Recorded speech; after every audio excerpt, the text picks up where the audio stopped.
section, there's a section that take care of the ancient documents, which we would be able to show you in a short while, and also a team that take care of the yoga research. Other than these 5 segments, we also get support from Patanjali Organic Research Institute, from our new product development team at Patanjali Ayurveda Limited, Central Lab at Patanjali Ayurveda Limited, and Patanjali Hospital and Medical College. So taking it all together, the total 9 major segments that Patanjali really works for taking the research forward. And now this is just a glimpse of our infrastructure. We have basic 5 to 6 different departments at drug discovery and development, and we get constant guidance and support from Acharya and Swamiji for taking this forward. We have these functions, and the next slide shows the detailed part of that functions. So we have in vitro biology, in vivo biology, herbal chemistry, microbiology, and clinical research. And the type of things that we do, those are listed on the same slide. So once we have time to go to the laboratory, you would witness the type of work that we have been working there pretty hard. There is the setup for looking for different cell lines from human origin, genomic center, and the new thing that we start working is Nano Ayurveda, where you will hear more about that from Dr. Kunal Bhattacharya. Our in vivo biology setup has all the experimental animal facility that we could do. The recent addition is actually C. elegans, which is a small little worm, and we have been generating really fantastic data on the same system of disease too. Herbal chemistry has 3 major segments. Microbiology and clinical research have been working together for the whole thing together. Now, how do we do the research? So there are 2 ways of conducting the research in Ayurveda. The first one is to looking for a specific drug, which are classically described, or it has been manufactured by Patanjali, and then look for where this can work in different diseases. So that becomes a drug-driven approach. The second approach is now focusing on a disease and trying to find out if we can work with different formulation in the same disease setup. So what he's showing it here is the disease-driven approach. So we are now working at these 5 different therapeutic areas: inflammation, metabolic disorder, cancer, neuroscience, and infectious diseases. And the numbers next to it, it shows the total number of drugs or the formulations we have worked on those areas too. And the diseases are there on the right-hand side of your screen. And on that basis, we have developed few drugs, few new medicinal formulations, which are listed or shown on this slide. And next slide has a slightly better picture of the new grid formulation that we have been developing at PRI. Now, I told you the type of work that we do, and I'm very sure that in the forward part of our planning, we are going to hear a lot of wet lab research validations. So there are going to be 3 to 4 presentations from my team, and I'm just trying to give you a little bit of teaser that what you will hear from them. So as I said that we worked with the cancer, so the team led by Dr. Savita Locha will talk to you today about how Ayurvedic drugs can work against cancer. She will tell you a bit about a plant called Kaklasingi, how that can work against lung cancer, and then she will also talk about a new formulation that we have called Cystogrid Diamond, how that would work against leukemia. So that would come up during the whole course of the conference. And from preclinical research component, as Swamiji mentioned about Renogrid, we have been generating a really fantastic data on Renogrid, how Renogrid actually can help to take care of a drug-induced nephrotoxicity. So different drugs which are working for a specific area might have some other side effect. Cancer medications and very fancy antibiotics are known to cause that. So we have developed several models where we look for vancomycin, we look for cisplatin, how they really modify the kidney function, and if Renogrid is giving in parallel, how the disease can be actually curtailed, or at least the side effect could be reduced. Dr. Trishab Dev will talk about to you in very great detail about this.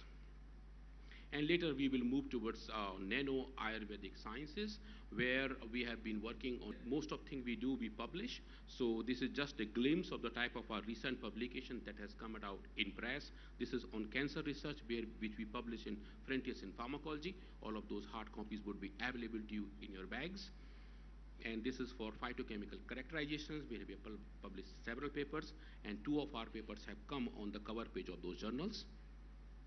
Clinical research has been doing very strong thing too as well, and the team led by Dr. Nikhil He has been working almost now close to 60 different clinical trials across India, and we will be reporting many more data as we move along.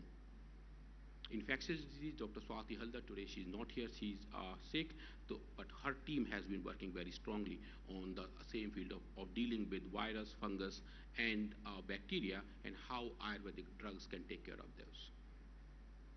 And inflammation, which is the core competency of Ayurveda, most of the Ayurvedic drugs are anti-inflammatory in nature, so as you can see, there are much more papers in the same field as well.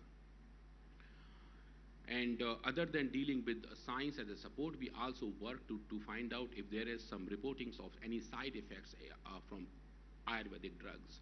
So there are a couple of misreporting that we have dealt with. There was one report about giloy causing liver toxicity, so that came into two different journals. PRI, the team led by several scientists, confronted that and tried to actually show the findings which were actually reported were not truly the true representation of the side effect of the drug that might happen.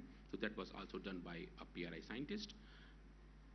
And that would be the end of my presentation to introduce you the PRI. So I'm very thankful for the team PRI, the team Patanjali Yogpeeth, Divya Pharmacy, and Patanjali Ayurveda Limited. If there are any queries, I'm sure there are going to be a lot of people around who would be able to explain to you, but I will now move ahead and hear from all the distinguished speakers who are here. So thank you very much, and let's have a fantastic conference ahead. Thank you very much, sir. It is indeed a matter of great pride to be part of the very prestigious PRI and work under your able guidance, sir. Now, with due respect, may I invite Dr. Anupam Srivastavji from Herbal Research Division at Patanjali Research Institute. He is associated with PRI from over 12 years as HOD and Scientist F. Dr. Srivastav has contributed extensively in the World Herbal Encyclopedia series project as envisioned by Param Shraddhay Acharyaji. Before joining PRI, he was associated with Maharishi Ayurveda, New Delhi for almost 14 years. He holds excellent academic record and he has earned his PhD degree from Department of Botany, University of Allahabad. He has more than 35 years of research experience in the field of plant taxonomy and medicinal plants. Let's give him a warm welcome and hear him giving introduction of our PhD team.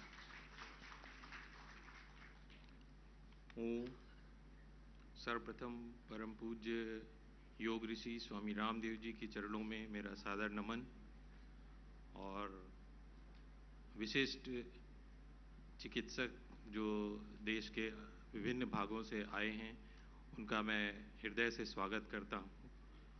और आज का दिन मेरे लिए एक विशेष दिन इसलिए भी है कि मेरे बड़े भ्राताश्री प्रोफेसर अनुराग श्रीवास्तव जो एम्स दिल्ली से रिटायर हुए हैं, उनके सामने जीवन में मैं पहली बार अपने पिछले वर्षों का काम प्रस्तुत कर रहा हूं, तो ये मेरे लिए बहुत ही खुशी का विषय है। मैं पिछले 13 वर्षों से वर्ल्ड हर्बल इंसाइक्लोपीडिया और प्लांट टैक्सोनॉमी में विभिन्न क्षेत्रों में स्वामी जी और आचार्य जी के आशीर्वाद से यहाँ कार्य कर रहा हूँ।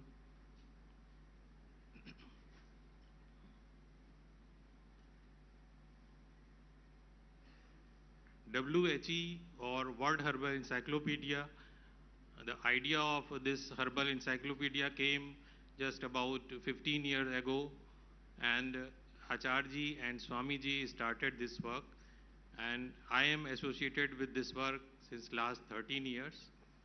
And at that time, there were only 15 scientists, and now we have got more than 150 scientists from all over India. They are specialized in botany, chemistry, biochemistry, microbiology, pharmacology, and different fields of science, and Ayurveda and Sanskrit. So recently on Acharya ji Jan Divas, on 4th August, 51 volumes of this herbal encyclopedia were released, and in this encyclopedia, there are different specialist scientists are working on this work, and it includes Vedic nomenclature, canvas paintings, 30,000 canvas paintings, 35,000 line diagrams, 6 lakh bibliographic sources, 2.5 lakh plant synonyms. It also includes 7,500 plant genus, and it contains 50,000 plant species which are used all over world as medicinal plants. Then this World Herbal Encyclopedia has got 108 volumes, and out of which 51 have been already published, and the work on 58 remaining volumes are going on. This encyclopedia also contains a traditional system of medicines used by 2,000 tribes all over the world. Then this encyclopedia also contains folk formulations used by different tribes. Then this encyclopedia also contains 2,000 traditional names of different medicinal plants used by all over world. Then this also contains botany-based medicinal system, and it contains about 4.50 lakh unique reference codes. This encyclopedia contains different groups of plants, 850 fungi, 1024 pteridophytes or ferns, then 274 bryophytes, 378 algae, and 44,794 angiospermic plants, and 536 gymnosperm plants. From all the groups of these plants, medicinal preparations are made. So this encyclopedia contains all the groups of plants. Then the genus in different phylogenetic groups, about 7,193 angiosperm genus and 47,865 species of angiosperms are described in this encyclopedia. Then 59 genus of gymnosperms and 536 species of gymnosperms, 126 genus of pteridophytes or ferns, and 1,024 species. Then from bryophyte group, 142 genus and 274 species are described.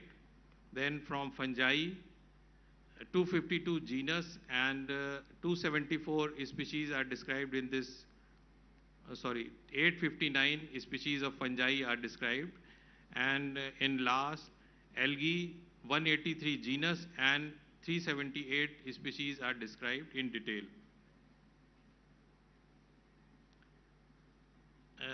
A unique feature of this encyclopedia is Sanskrit nomenclature. A team of botanists and Sanskrit experts, professors and students are giving binomial nomenclature in Sanskrit to all these medicinal plants. This is a work which is done by Acharya ji's instructions and our team of scientists.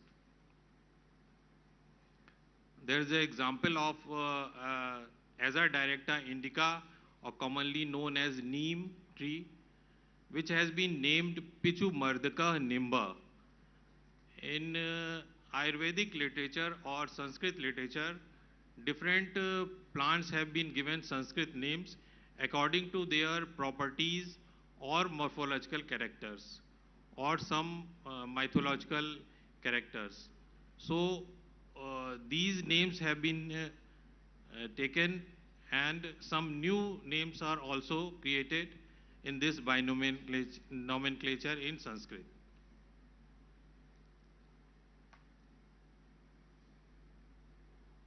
In medicinal history of world, 85,000 bibliographic sources have been used. 10 to 15 main medicinal systems like Ayurveda, Unani, Greek, and other Mexican Mayan systems are used in this encyclopedia. 962 healing practices have been described, and 1300 diseases have been described in this encyclopedia. In this encyclopedia, pharmacological aspects have been also described, and the modern as well as Ayurvedic and traditional systems pharmacological details have been described in this encyclopedia. This WHE project is contribution of all our scientists. There is a team of 150 scientists who are working day and night on this project, out of which 25 postdoctorate in botany or other disciplines are there, 50 PhD holders, 221 postgraduates, 17 graduates, 30 IT professionals. We have created a huge IT setup of all these informations, and all these informations are stored in this our developed IT setup. And there are 23 clinical research, 49 preclinical research, 120 Ayurvedic scholars are also working with us, 60 botanists, 45 taxonomists, plant taxonomists, 48 microbiologists, and 55 biotechnologists, and 40 language experts are working with us. So, इस काम में हर विषय के और हर क्षेत्र के लोगों का सहयोग लिया गया है, और विश्व में ये पहला ऐसा कार्य है जिसमें 50,000 आयुर्वेदिक मेडिसिनल प्लांट्स का डिस्क्रिप्शन डिटेल में दिया गया है, और उसमें 30,000 उनकी कलर पेंटिंग्स बनाई गई हैं जो म्यूजियम हमारे यहाँ PRI में बना है। और विश्व में ये पहला स्थान है पतंजलि रिसर्च इंस्टीट्यूट जहाँ पर 30,000 कलर्ड कैनवस पेंटिंग बनी है। इसके पहले क्यू बोटेनिकल गार्डन, जिसको कि विश्व में बॉटनी का सबसे बड़ा इंस्टीट्यूट माना जाता है, वहाँ भी केवल 12,000 कलर पेंटिंग्स हैं, और उसमें से भी 2,500 पेंटिंग्स जो हैं रॉक्सबर्ग नाम के साइंटिस्ट ने भारत में बनवाई थी, तो उसमें भी भारत की 2,500 पेंटिंग्स हैं। तो ये पतंजलि के लिए बहुत ही गौरव की बात है कि आचार्य जी और स्वामी जी के आशीर्वाद से इतना बड़ा कार्य यहाँ पर संपन्न हुआ है। और इसके साथ ही साथ 35,000 लाइन डायग्राम्स हैं इन मेडिसिनल प्लांट्स के, वो भी एक रिकॉर्ड है। गोल्डन बुक ऑफ रिकॉर्ड्स ने इस कार्य के लिए पतंजलि को रिकॉग्नाइज किया है।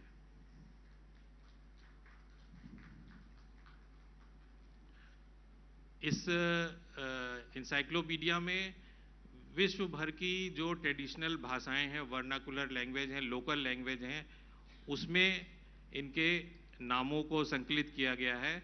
वो भी एक बहुत ही बड़ा और विशेष कार्य है।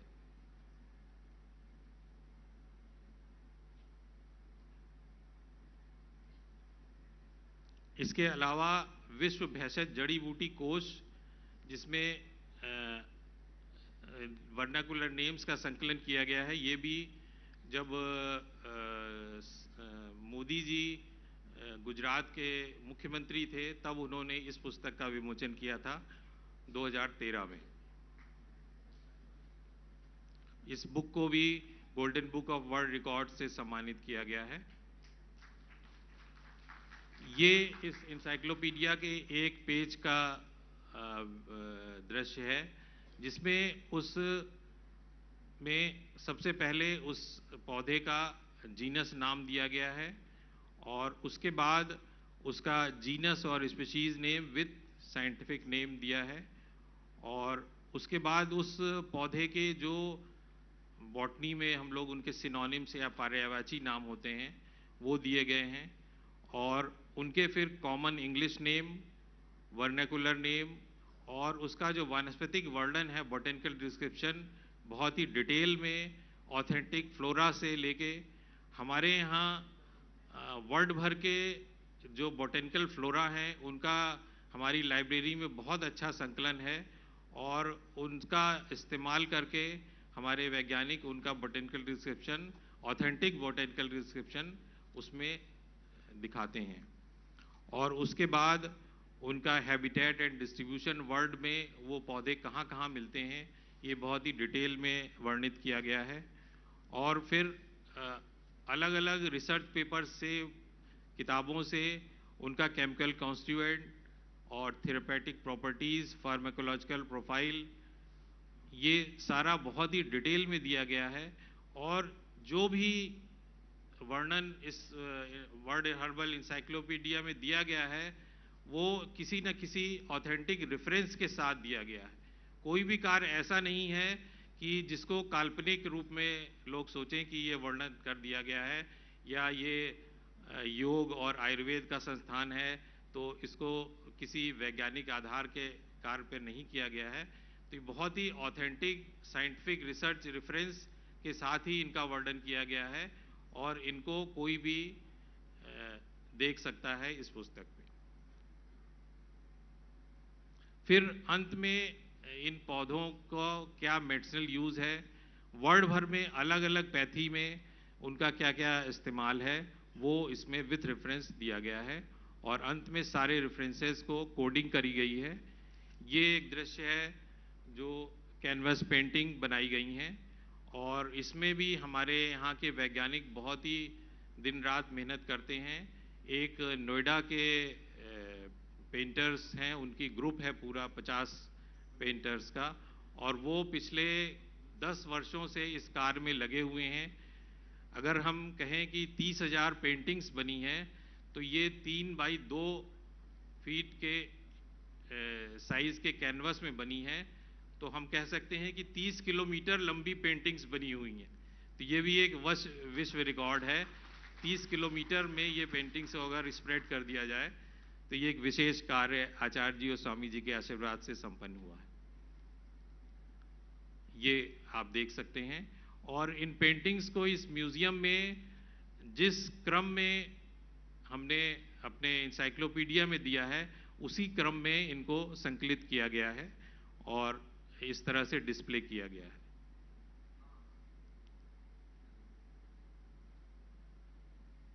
ये हमारी वैज्ञानिकों की टीम है पीआरआई की। इसमें पतंजलि हर्बल रिसर्च डिपार्टमेंट और पीआरआई के ड्रग डिस्कवरी डिपार्टमेंट दोनों के वैज्ञानिक आचार्य जी के साथ हम सब खड़े हुए हैं और इस कार्य में हमारे पूरी टीम बहुत ही दिन रात सहयोग करती है। जब ये किताबें पब्लिश होती हैं कभी कभी हमारे वैज्ञानिकों ने 2-2, 3-3 दिन तक घर नहीं गए हैं और यहीं रात भर काम करके इस कार्य को संपन्न किया। तो उन सब के सहयोग के लिए और परम पूज्य योग ऋषि आचार्य जी और स्वामी जी के आशीर्वाद के लिए हम सब उनका धन्यवाद करते हैं। सादर धन्यवाद। Thank you, Dr. Anupam sir, for this extensive lecture and details about the Patanjali Research Institute work. So now I would like to request Professor Y.K. Gupta sir for giving a lecture on holding hands for a perfect complementation. Professor Gupta is currently President of All India Institute of Medical Sciences, Bhopal, as well as in Jammu. He is also the Vice Chairman of Standing National Committee on Medicines, Ministry of Health and Family Welfare, Government of India, and holds an honorable member position in the Standing Committee on Affordable Medicines and Health Products, which is a part of the Niti Aayog, Government of India, and Drug Pharmaceutical Committee of Federations of Indian Chambers of Commerce and Industry. Sir, it's a pleasure to have you. परम आदरणीय आचार्य जी जो इस समय देश की जो धरोहर है उसका और विस्तार करने के लिए विदेश भ्रमण में हैं, प्रोफेसर महावीर साहब यहाँ के चमकते हुए और उभरते हुए बहुत डायनेमिक साइंटिस्ट डॉक्टर अनुराग वार्ष्णेय जी और हमारे सामने बैठे हुए हमारे पुराने मित्र डॉक्टर अनुराग श्रीवास्तव, उनके छोटे भाई और मैं यहाँ पे देख रहा हूँ डॉक्टर उमा कुमार और डॉक्टर भानु और भी बहुत सारे लोग हमारे साथ के, डॉक्टर देवशीष जो डीन रिसर्च एम्स भोपाल में हैं, और बहुत से यहाँ पे जिनका नाम मैं लूँगा तो शायद समय कम हो जाएगा, इसलिए क्षमा प्रार्थी। आचार्य जी ने, पूजनीय स्वामी जी ने कहा मुझे देख करके कि मैं अगली बार आपको एक ऐसी दवाई दूंगा जिससे आपके बाल सफ़ेद जो हैं वो काले हो जाएं और आपकी उम्र 20 साल 25 साल कम हो जाए। तो स्वामी जी, आपको देखने से ही हमारी उम्र एटलीस्ट 10-12 साल तो कम हो ही जाती है। तो जब आप दवाई आप शायद न भी दें, तब भी हम आपसे एक बार मिलेंगे तो 10 साल 2-3 बार मिलेंगे तो मेरे ख्याल से हम अपने बचपन में आ जाएंगे।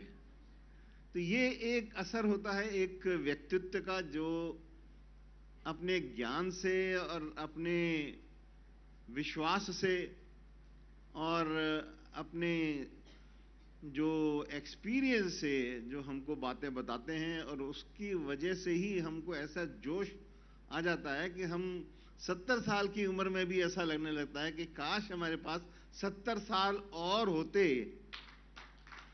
जो कि शायद हमने, या हमको ये भी लगने लगता है कि हम अभी हमारे पास हैं और हम उतने ही जोश में काम करने लगते हैं।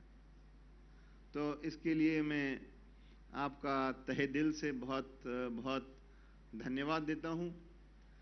जब भी हम इस संस्थान में आते हैं तो हमें लगता है कि इस संस्थान में, पहले हमको लगता था, चाहे हम अब माने न माने, कि हम जब शुरू में हम स्वामी जी को देखते थे, हम कहते क्या करतब दिखाते हैं, क्या पेट चलाते हैं, इसके आगे हमें इनकी कोई बात समझ में नहीं आती।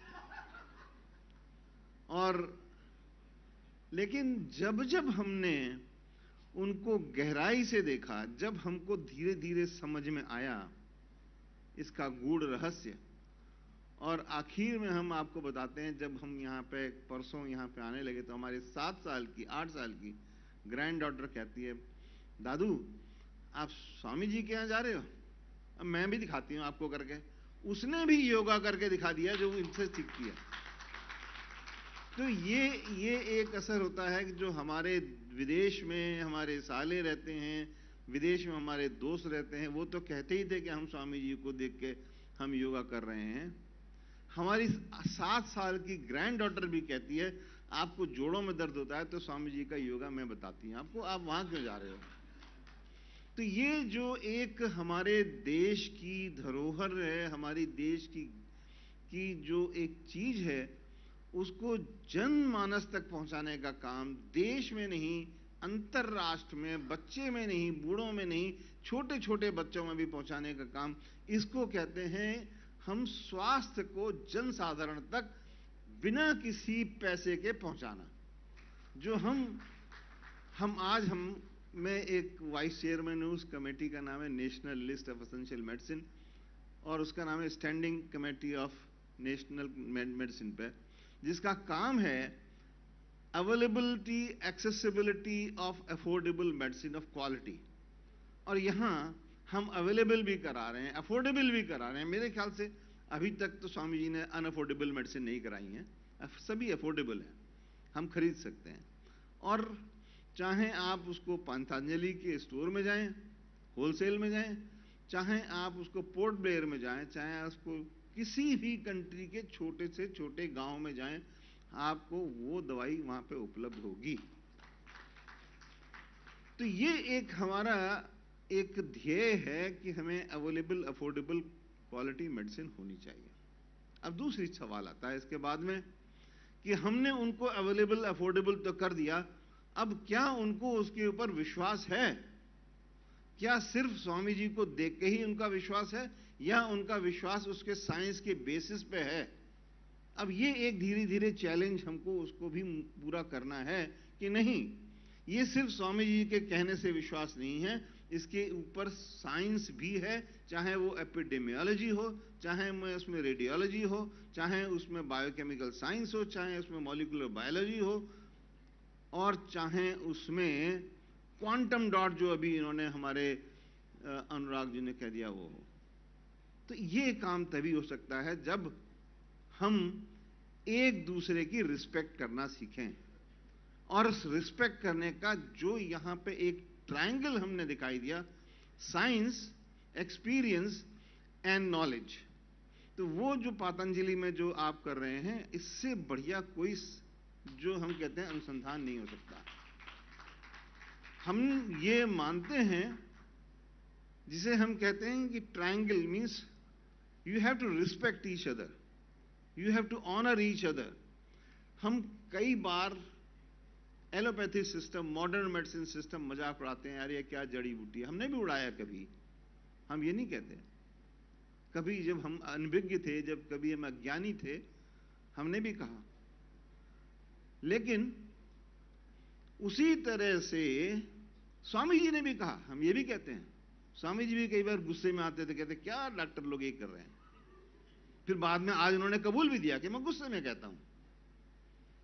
आप किसी को गुस्से में कहो, लेकिन बाद में मान लो कि ये मैंने गुस्से में कहा था, इससे बड़ी महानता नहीं हो सकती। तो जो लोग ये कहते हैं कि स्वामी जी ने तो एलोपैथी को इस बार बुरा कहा, तो हम भी आयुर्वेद को बुरा कहेंगे, यार ये कोई लड़ाई नहीं हो रही। इसी में जो हम ये कह रहे हैं कि इसी में अनेकता में भी एकता है। अल्टीमेटली चाहे वो आयुर्वेद हो, चाहे वो योगा हो, चाहे मेडिटेशन हो, चाहे मॉडर्न मेडिसिन हो, ultimately objective is to treat the human being. Whether you treat symptomatically, whether you treat disease primary cause, और अल्टीमेटली हम ट्रीट कर रहे हैं ह्यूमन बीइंग को। और मैं कल स्वामी जी का बनाया हुआ एक और संस्थान है, हम वहां पे गए, तो मुझे उस पहाड़ पे जाके ऐसा लगा कि वहां पे इलाज करके आदमी को जो सुख महसूस होता है, जो सिम्टम दूर होते हैं, तो बीमारी तो रहने की चांस ही कम हो जाती है। तो ये इंटीग्रेटिव ट्रीटमेंट जो है, ये एक ऐसी चीज है जो हम आज के जमाने में बहुत ही जरूरी है। और यहां आज इस फोरम पे हम देख रहे हैं कि हमारे पास माइक्रोबायोलॉजिस्ट हैं, कंट्री के बहुत बड़े डीन रिसर्च भोपाल से आए। सर्जन की जो सर्जरी में जिसमें कि दवाइयां कम से कम इस्तेमाल करते हैं, वो तो नाक कान सब काट कूट के दोबारा लगा देते हैं, सर्जरी कर देते हैं। वो भी यहां पे मैं देखा सबसे ज्यादा तो इसमें सर्जन लोग बैठे हैं। कैंसर की ट्रीटमेंट, आर्थराइटिस के ट्रीटमेंट सारे, एंड वो भी कहां कहां के, चाहे वो टाटा इंस्टीट्यूट हो, चाहे एम्स हो, चाहे कहीं पे भी हो। मतलब सबने सोचा, यहां पे मैं सोच रहा था यहां पे क्यों आए, क्या है स्वामी जी को देखने आए, तो टीवी में बहुत देख लेते हैं हम सब। क्या ये देखने आए कि पतंजलि अब क्या बन गया है, तो वो भी हम नेट पे देख सकते हैं। या वो ये देखने आए कि इनकी दवाइयां काम करती भी हैं या ऐसे ही बोलते हैं। लेकिन शायद इसलिए आए कि क्या हम अपनी साइंस से इनकी साइंस जोड़ करके कुछ ऐसा बता सकते हैं समाज को कि ये काम करती है, क्यों करती है, कितना करती है, और किस बीमारी में ये ज्यादा कर सकती है और आपके साथ मिल के बीमारियों को जोड़ कर सकती है। तो ये हमारा एक इंटीग्रेटिव साइंस का विचार है। हमने डॉक्टर अनुराग ने हमको इनका पतंजलि PRI जिसे हम कहते हैं वो दिखाया, और उसको देख के मुझे लगा कि यहाँ पे कोई भी इंस्ट्रूमेंट, कोई भी फैसिलिटी ऐसी नहीं है जो कि किसी भी बढ़िया से बढ़िया रिसर्च इंस्टीट्यूट में, इंटरनेशनल रिसर्च इंस्टीट्यूट में नहीं हो। मतलब यहाँ पे नहीं हो, वो सारी चीजें यहाँ पे हैं।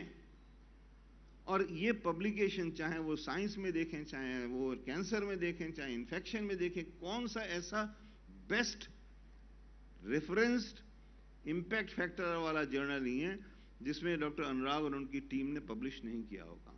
तो ये भी एक बहुत बड़ी बात है। हम अक्सर बोलते थे आज से 10 साल 15 साल पहले, खास तौर से इससे भी पहले, कि यार वो रिसर्च जो सिर्फ हवा में कह के बात करें वो हम नहीं मानते, जब तक कि वो फंडामेंटल रिसर्च के बेसिस पे पब्लिश नहीं हो, इंटरनेशनली रिकॉग्नाइज नहीं हो, दूसरा इसको मानता नहीं हो, तो वो रिसर्च नहीं है।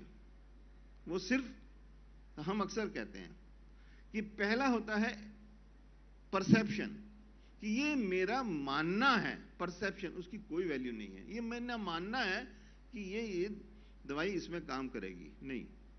फिर दूसरा होता है ये मेरा एक्सपीरियंस है कि मैंने 10 लोगों को ठीक कर दिया, या वो 5 लोगों को ठीक कर दिया, या उस महात्मा को मैंने ठीक कर दिया, उस राजा को मैंने ठीक किया, वो भी नहीं।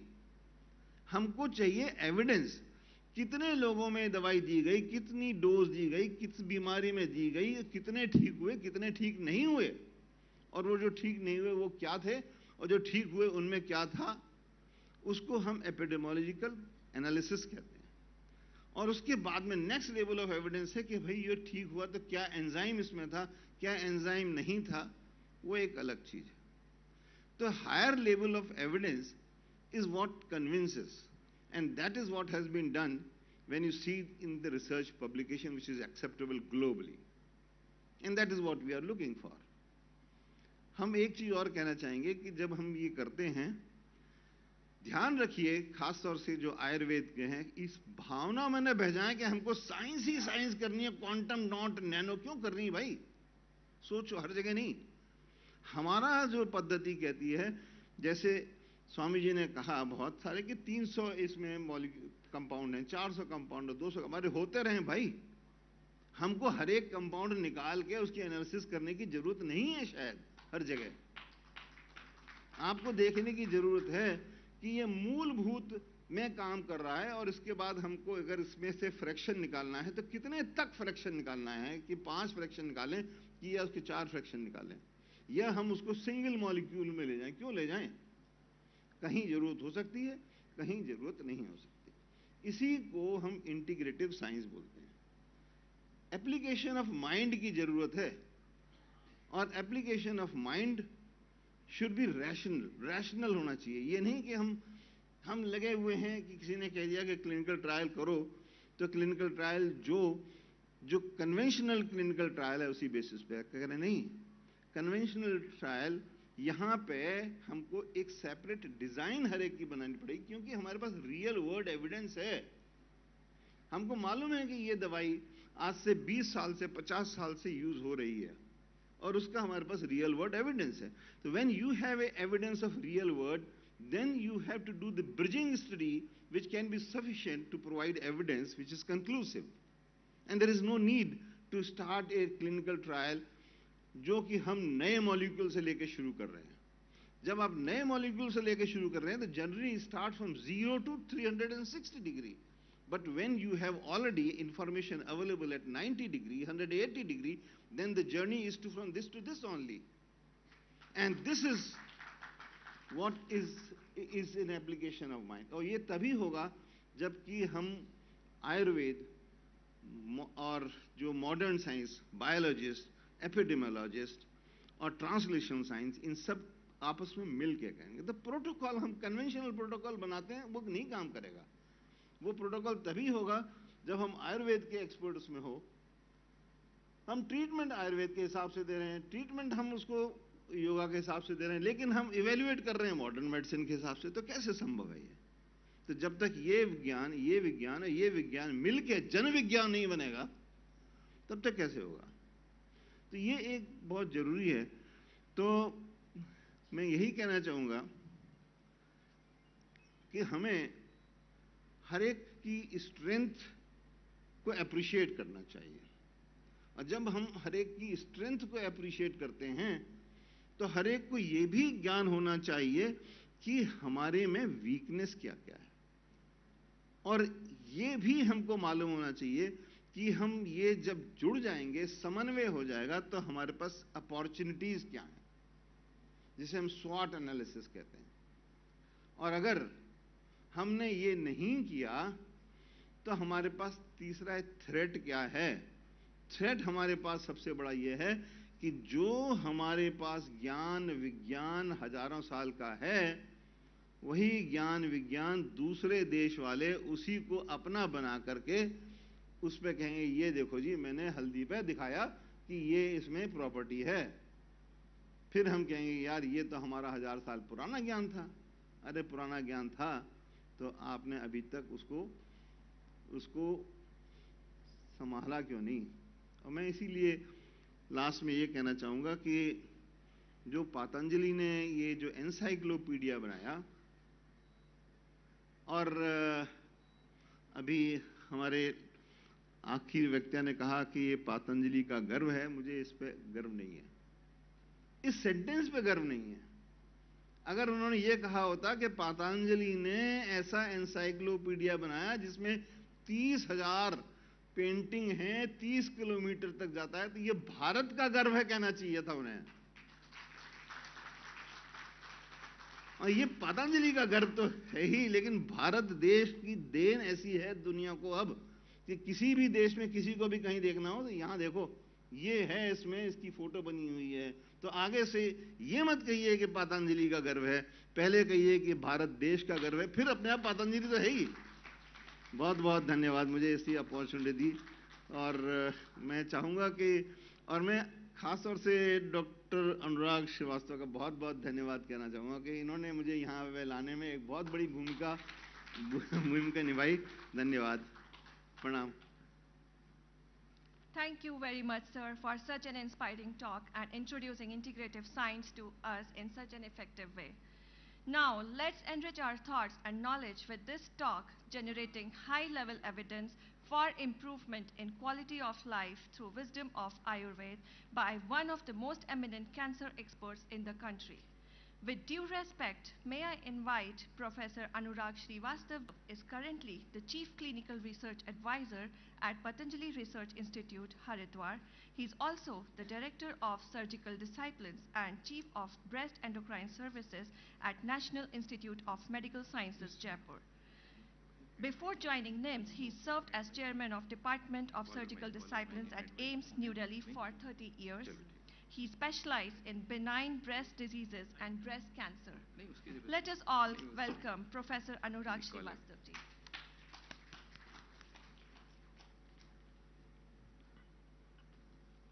परम श्रद्धेय परम पूज्य स्वामी रामदेव जी, परम श्रद्धेय आचार्य जी जो शायद हमारे वेब से जुड़े होंगे ईरान से, और प्रोफेसर वाई के गुप्ता सर, और सभी सीनियर साइंटिस्ट, डॉक्टर्स और सभी आयुर्वेद के वैज्ञानिक, प्रिंसिपल साहब जो डॉक्टर अनिल कुमार साहब आयुर्वेदिक मेडिकल कॉलेज के, और डीन साहब डॉक्टर धनराज जी, और वाइस चांसलर साहब ऑफ आचार्य यूनिवर्सिटी, सभी को मेरा प्रणाम, चरण स्पर्श। ओम ओम तत्सत ब्रह्मणे नमः। तो मैं पतंजलि संस्था से और स्वामी जी से और आचार्य जी से करीब 15 वर्षों से जुड़ा हूँ। उसकी कहानी डिटेल में बताएंगे, नहीं तो समय खत्म हो जाएगा, फिर बताएंगे। लेकिन हम लोगों ने कुछ ट्रायल करे हैं, और एक ट्रायल बड़ा साधारण सा ट्रायल था जो डॉक्टर वाई के गुप्ता साहब ने, मैं उनका शिष्य हूँ, और एम्स में उन्होंने हमें रैंडमाइज ट्रायल करने की विधि करने का साथ कैसा करना चाहिए वो पूरा बहुत डिटेल में विस्तार से हमें सिखाया है। और हमारे यहाँ एक क्लिनिकल एपिडेमियोलॉजी यूनिट है एम्स में, उसमें डॉक्टर वाई के गुप्ता साहब एक सीनियर टीचर और मेंटर रहे हैं, और हम लोगों को बताते थे कैसे रिसर्च करना चाहिए, कैसे ट्रायल करना चाहिए। तो उनके जो शरण में हमने सीखा, उससे एक बहुत साधारण, जो आपने कहा था जन साधारण का, जन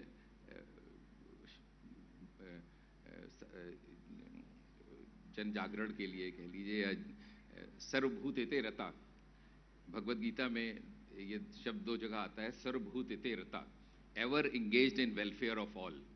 तो अध्याय 5 में आता है, 25वां श्लोक है, लभन्ते ब्रह्म निर्वाण ऋषिया क्षीण कल्मश छिन्न द्वैधा यथात्माना सर्वभूतेते रता। वही लोग ब्रह्म को प्राप्त करते हैं जो लभन्ते ब्रह्म निर्वाण, जो सारे, इसको हम अपने रैंडमाइज ट्रायल जब पढ़ाता हूँ तब ये श्लोक से शुरू करता हूँ, लभन्ते ब्रह्म निर्वाण। तो उद्देश्य क्या है हमारा रैंडमाइज ट्रायल करने का, कि हम सत्य को ही प्राप्त करना चाहते हैं। वो दवा काम कर रही है कि नहीं, साइड इफ़ेक्ट्स हैं कि नहीं, और उसकी एनालिसिस तो बाद में, जैसे आपने कहा कि वो बात की बात है, लेकिन वो इफेक्टिव होनी चाहिए नंबर 1, और सेफ होनी चाहिए। 2 चीज़ हम देखते हैं। तो लभन्ते ब्रह्मामृष्या क्षीण कल्मषा, जो कलमश हैं हमारे, जो साइंटिफिक रिसर्च में कलमश क्या होते हैं, बायसेस। तो हमारे 3 तरह के बायसेस होते हैं, सिलेक्शन बायस, इंफॉर्मेशन बायस या मेजरमेंट बायस, और कंफाउंडिंग। तो ये हमारे जो ये 3 तरह के बायस, हम क्षीण कलमशा, जो ये हम इनसे ऊपर आ जाएं हम, तभी वो रैंडमाइज ट्रायल वैलिड और रिलायबल होगा। ठीक है। और छिन्न द्विधा, द्विधा क्या होती है? द्विधा जैसे कि ये सही है कि गलत है। तो बहुत तरह की जो एरर होती है, जिसको हम उदाहरण देते हैं अल्फा एरर और बीटा एरर से, टाइप 1 टाइप 2 एरर। तो उन एरर से भी हम मुक्त हो जाएं तभी, और सर्वभूते रता, it should be beneficial for the entire, not only human being but the entire universe, सर्वभूते रता। तो उस भावना से उत्प्रोत होकर हम लोगों ने बहुत साधारण सा ट्रायल किया था, हनी वर्सेस बेटाडीन। भारत में कितने भी डॉक्टर नर्सेज देख लीजिए, किसी भी अस्पताल में चले जाइए, घाव हुआ, चोट लगी, कट से पोविडोन आयोडीन बेटाडीन डाल देते हैं, जो कि गलत है, वेस्ट में नहीं होता। तो हमने कहा क्यों ना इसी को रिसर्च किया जाए। उसको हनी, जो पतंजलि योगपीठ में स्वामी जी ने दिलाई थी, तो उसका हमें ट्रायल करा। उससे बेटाडीन के मुकाबले 4 गुना ज़्यादा फास्टर हीलिंग हुई पतंजलि की हनी से, मधु से। और इसका वर्णन तो सुश्रुत में और सब में है ही, कि मधु से और गौघृत से और जात्यादि तैल से घाव की हीलिंग करनी चाहिए। तो थोड़ा मैंने सुश्रुत संहिता गद्य भी पढ़ा उससे। तो तब से हम लोग जुड़े हैं। और डॉक्टर चिंतामणि साहब बहुत सीनियर सर्जन हैं, और वो इंडियन जर्नल ऑफ सर्जरी के एडिटर इन चीफ थे जिस समय हमने ये पेपर उनको भेजा, हनी वर्सेस बेटाडीन का रैंडमाइज ट्रायल का। और वो इतने कृपालु थे कि उन्होंने इसको पब्लिश ही नहीं किया, इसको 2 वर्ष तक लगातार best research paper publication award भी दिया। तो इतना साधारण सा ट्रायल था, लेकिन चूंकि वो सर्वभूते रहता था, कहीं गाँव में भी शहद मिल जाती है, हनी मिल जाती है, उससे घाव बन सकता। तो तब से हम लोग जुड़े हैं। अब बात करते हैं क्या हम लोग का एरिया है, कैसे हम लोग आगे मानव जाति के उद्धार के लिए और समस्त विश्व के कल्याण के लिए कैसे हम जुड़कर काम कर सकते हैं, एक होलिस्टिक मेडिसिन का वातावरण कैसे पैदा कर सकते हैं। तो कुछ थ्रस्ट एरियाज देखें, क्योंकि हम फोकस्ड काम ना करें तो फिर वो ज्ञान वो विलुप्त हो जाता है। मैं अभी जब रिटायर हो रहा था तो मुझसे लोगों ने पूछा कि अपना गुरु मंत्र बताइए क्या, तो मैंने कहा कि भाई देखिए, अर्जुन की तरफ फोकस्ड रहिए। तो गुरु द्रोणाचार्य पूछ रहे थे कि वत्स क्या दिख रहा है, सबसे पूछा उन्होंने। तो कोई बता रहा था कुछ चिड़िया दिख रही है, पेड़ दिख रहा है, सब दिख रहा है। तो जब अर्जुन से पूछा तो पता है उन्होंने क्या कहा? कोई मेडिकल डॉक्टर बताएगा या आयुर्वेद? अर्जुन ने कहा कि मुझे फोविया सेंट्रैलिस दिख रहा है। अर्जुन ने कहा फोविया। तो जो स्वामी जी, जो आंख के अंदर एक झिल्ली होती है, उसके अंदर ऑप्टिक नर्व होती है, वो भी सेंटर में केंद्र होता है, केंद्र बिंदु, उसके अंदर का भी जो केंद्र बिंदु है उसको वैज्ञानिक भाषा में फोविया सेंट्रैलिस कहते हैं। तो हमने कहा जब आप इतने एकाग्रचित्त होकर काम करेंगे कि सिर्फ फोविया सेंट्रैलिस देखिए और बाहर सब कुछ भूल जाइए, तभी आप बहुत हाई लेवल पे पहुंच सकेंगे। तो हमें उस लेवल पे काम करना है, फोविया सेंट्रैलिस जैसा केंद्रित होना है, अर्जुन की तरह केंद्रित होना है। तो कुछ थ्रस्ट एरियाज सोचे हैं हम लोगों ने, तो इन पे 2 दिन मनन चिंतन करने का आशीर्वाद लेते हैं स्वामी जी से। तो बहुत सारी बीमारियां हो रही, कुछ डेटा हम बताएंगे, क्योंकि हम और डॉक्टर चिंतामणि और डॉक्टर विक्रम गोटा सब कैंसर के क्षेत्र में ज़्यादा कार्यरत होते हैं, तो उसी का डेटा देंगे हम आपको। बाकी आप डेटा दूसरी डिजीज से भी देख सकते हैं। तो we have to work on control and prevention of lifestyle diseases. आजकल ज़्यादातर बीमारियां लाइफ स्टाइल डिजीज से, कैंसर भी कह रहे हैं लाइफ स्टाइल डिजीज है, और diabetes, blood pressure, hypertension, obesity, metabolic syndrome वो तो है ही, लेकिन कैंसर को भी अब कह रहे हैं लाइफ स्टाइल डिजीज है। और अपना जीवन शैली हम सुधार लें, अपना भोजन सुधार लें, तो और हम योग, आसन, प्राणायाम और सब पूरा मिल के करें योगिक पद्धति से, तो हम शायद कैंसर से भी बचाव मुक्त हो सकते हैं। तो एक तो लाइफ स्टाइल डिजीज, जिसमें कि मेटाबॉलिक सिंड्रोम जैसे obesity, blood pressure, heart disease, hypertension, coronary and cerebral artery disease, stroke, जिससे बहुत बड़ी संख्या में हार्ट अटैक से और स्ट्रोक से पूरे विश्व में मृत्यु होती है और बहुत सीवियर डिसेबिलिटी होती है, लकवा लग जाता है, जैसे एक हाथ एक पैर पैरालाइज हो गया, हेमीप्लीजिया, आवाज़ चली जाती है, फेजिया, तो काफ़ी गंभीर रूप से डिसेबिलिटी होती है। जैसे हम लोग WHO या world bank disability adjusted life years daily के रूप में मेजर करता है, डेली और क्वालिटी एडजस्टेड लाइफ ईयर्स है, तो काफ़ी बड़ा डिसेबिलिटी एडजस्टेड लाइफ ईयर्स पूरे विश्व में इन दो बीमारियों से होता है। और अब कैंसर से, तो मेटाबॉलिक सिंड्रोम को का पूरा हम कंट्रोल कर लें और उसको या तो ट्रीट कर लें या प्रिवेंट कर लें, तो बहुत बड़ा योगदान होगा मानव जाति के लिए, स्वास्थ्य के लिए और कैंसर के लिए भी। तो ये कुछ डेटा कैंसर का हम आपको दिखा रहे हैं। ये विश्व स्वास्थ्य संस्थान WHO का एक अंग है, उसको ग्लोबोकैन कहते हैं, जो कैंसर का पूरे विश्व में डेटा निकालता है, उसको ग्लोबोकैन है, वो WHO का एक अंग है। तो ये देखिए, पुरुषों में, मेल्स में प्रति 1 लाख पॉपुलेशन में ये डेटा दिखाया गया है। सबसे अधिक कैंसर मेल्स में है ब्राजील नाम के देश में, साउथ अमेरिकन देश ब्राजील है, और पीले वाला ऊपर से दिखाया बाहर। उसके बाद है फ्रांस में, और फिर यूनाइटेड स्टेट्स के दूसरे स्टेट्स हैं, मिशिगन, और फिर एकदम से आप नीचे की 4 लाइनें देखिए जो ब्लू लाइन्स हैं, उनमें भारत के नॉर्थ ईस्ट के स्टेट्स हैं, आइजॉल मिजोरम, फिर पापन पारे एक नदी का नाम है अरुणाचल में, और उसके अंतर्गत जो ईटानगर है, ईटानगर और नाहर लागुन एक क्षेत्र है वहाँ पे, और कुछ कामाख्या देवी हम सब लोग जानते हैं गुवाहाटी में, तो कामाख्या देवी के नाम से उस पूरे डिस्ट्रिक्ट कमिश्नरी को कामरूप डिस्ट्रिक्ट कहते हैं, कामरूप कमिश्नरी है पूरी। तो कामरूप कमिश्नरी में और इतने नॉर्थ ईस्ट के 4 प्रमुख जगहों में बहुत अधिक कैंसर है, इतना अधिक कैंसर कि उसको, इन 4 क्षेत्रों को भारत का कैंसर किंगडम मानते हैं। जैसे डायबिटीज़ को पूरे विश्व में इंडिया को डायबिटीज़ किंगडम कहते हैं, उसी तरह से ये नॉर्थ ईस्ट स्टेट्स को इंडिया का कैंसर किंगडम डॉक्टर रथ साहब बताते हैं, उस रूप से इसका चर्चा है। तो क्यों है ऐसा? इसका कारण है उनकी जीवन शैली और भोजन की व्यवस्था। ये सब मुख्य रूप से मीट ईटिंग कंट्रीज हैं। गौ मांस, बीफ और पोर्क, पिग का मांस बहुत अधिक खाते हैं और खूब जला के बर्न करके एकदम ब्राउनिंग करके खाते हैं, आग में भून देते हैं, सिजलर जो, तो बहुत गर्म और बहुत भुना हुआ मांस जो खाते हैं अधिक रूप से, उनका स्टेबल डाइट यही है, मुख्य उनका गौ मांस और वो है। तो उन सभी स्टेट्स में, उसके अलावा वो मदिरापान बहुत अधिक करते हैं, तंबाकू का भी बहुत अधिक सेवन करते हैं। गुवाहाटी में तो सुपाड़ी का बहुत अधिक सेवन होता है। गुआ माने सुपाड़ी, हाटी माने बाजार, तो विश्व का सबसे बड़ा सुपाड़ी का बाजार है गुवाहाटी, अर्थात गुवाहाटी शहर, आसाम की राजधानी। तो वहाँ बच्चा, छोटा सा बच्चा भी सुपाड़ी खाता रहता है। तो सुपाड़ी को अब लेवल 1 टाइप 1 कैंसर कार्सिनोजन दिया गया है नाम। पहले लोग मानते थे कि शायद सुपाड़ी से कैंसर नहीं होता, लेकिन अब सुपाड़ी भी कार्सिनोजन है और उसका बहुत अधिक सेवन से मुंह का कैंसर हो सकता है।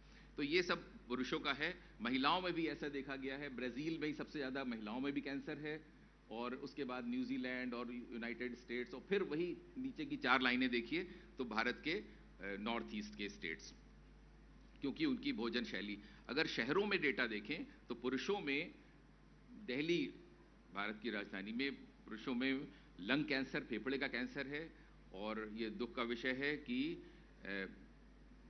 एयर पोल्यूशन सबसे अधिक है दिल्ली में, और air is most polluted city in the world.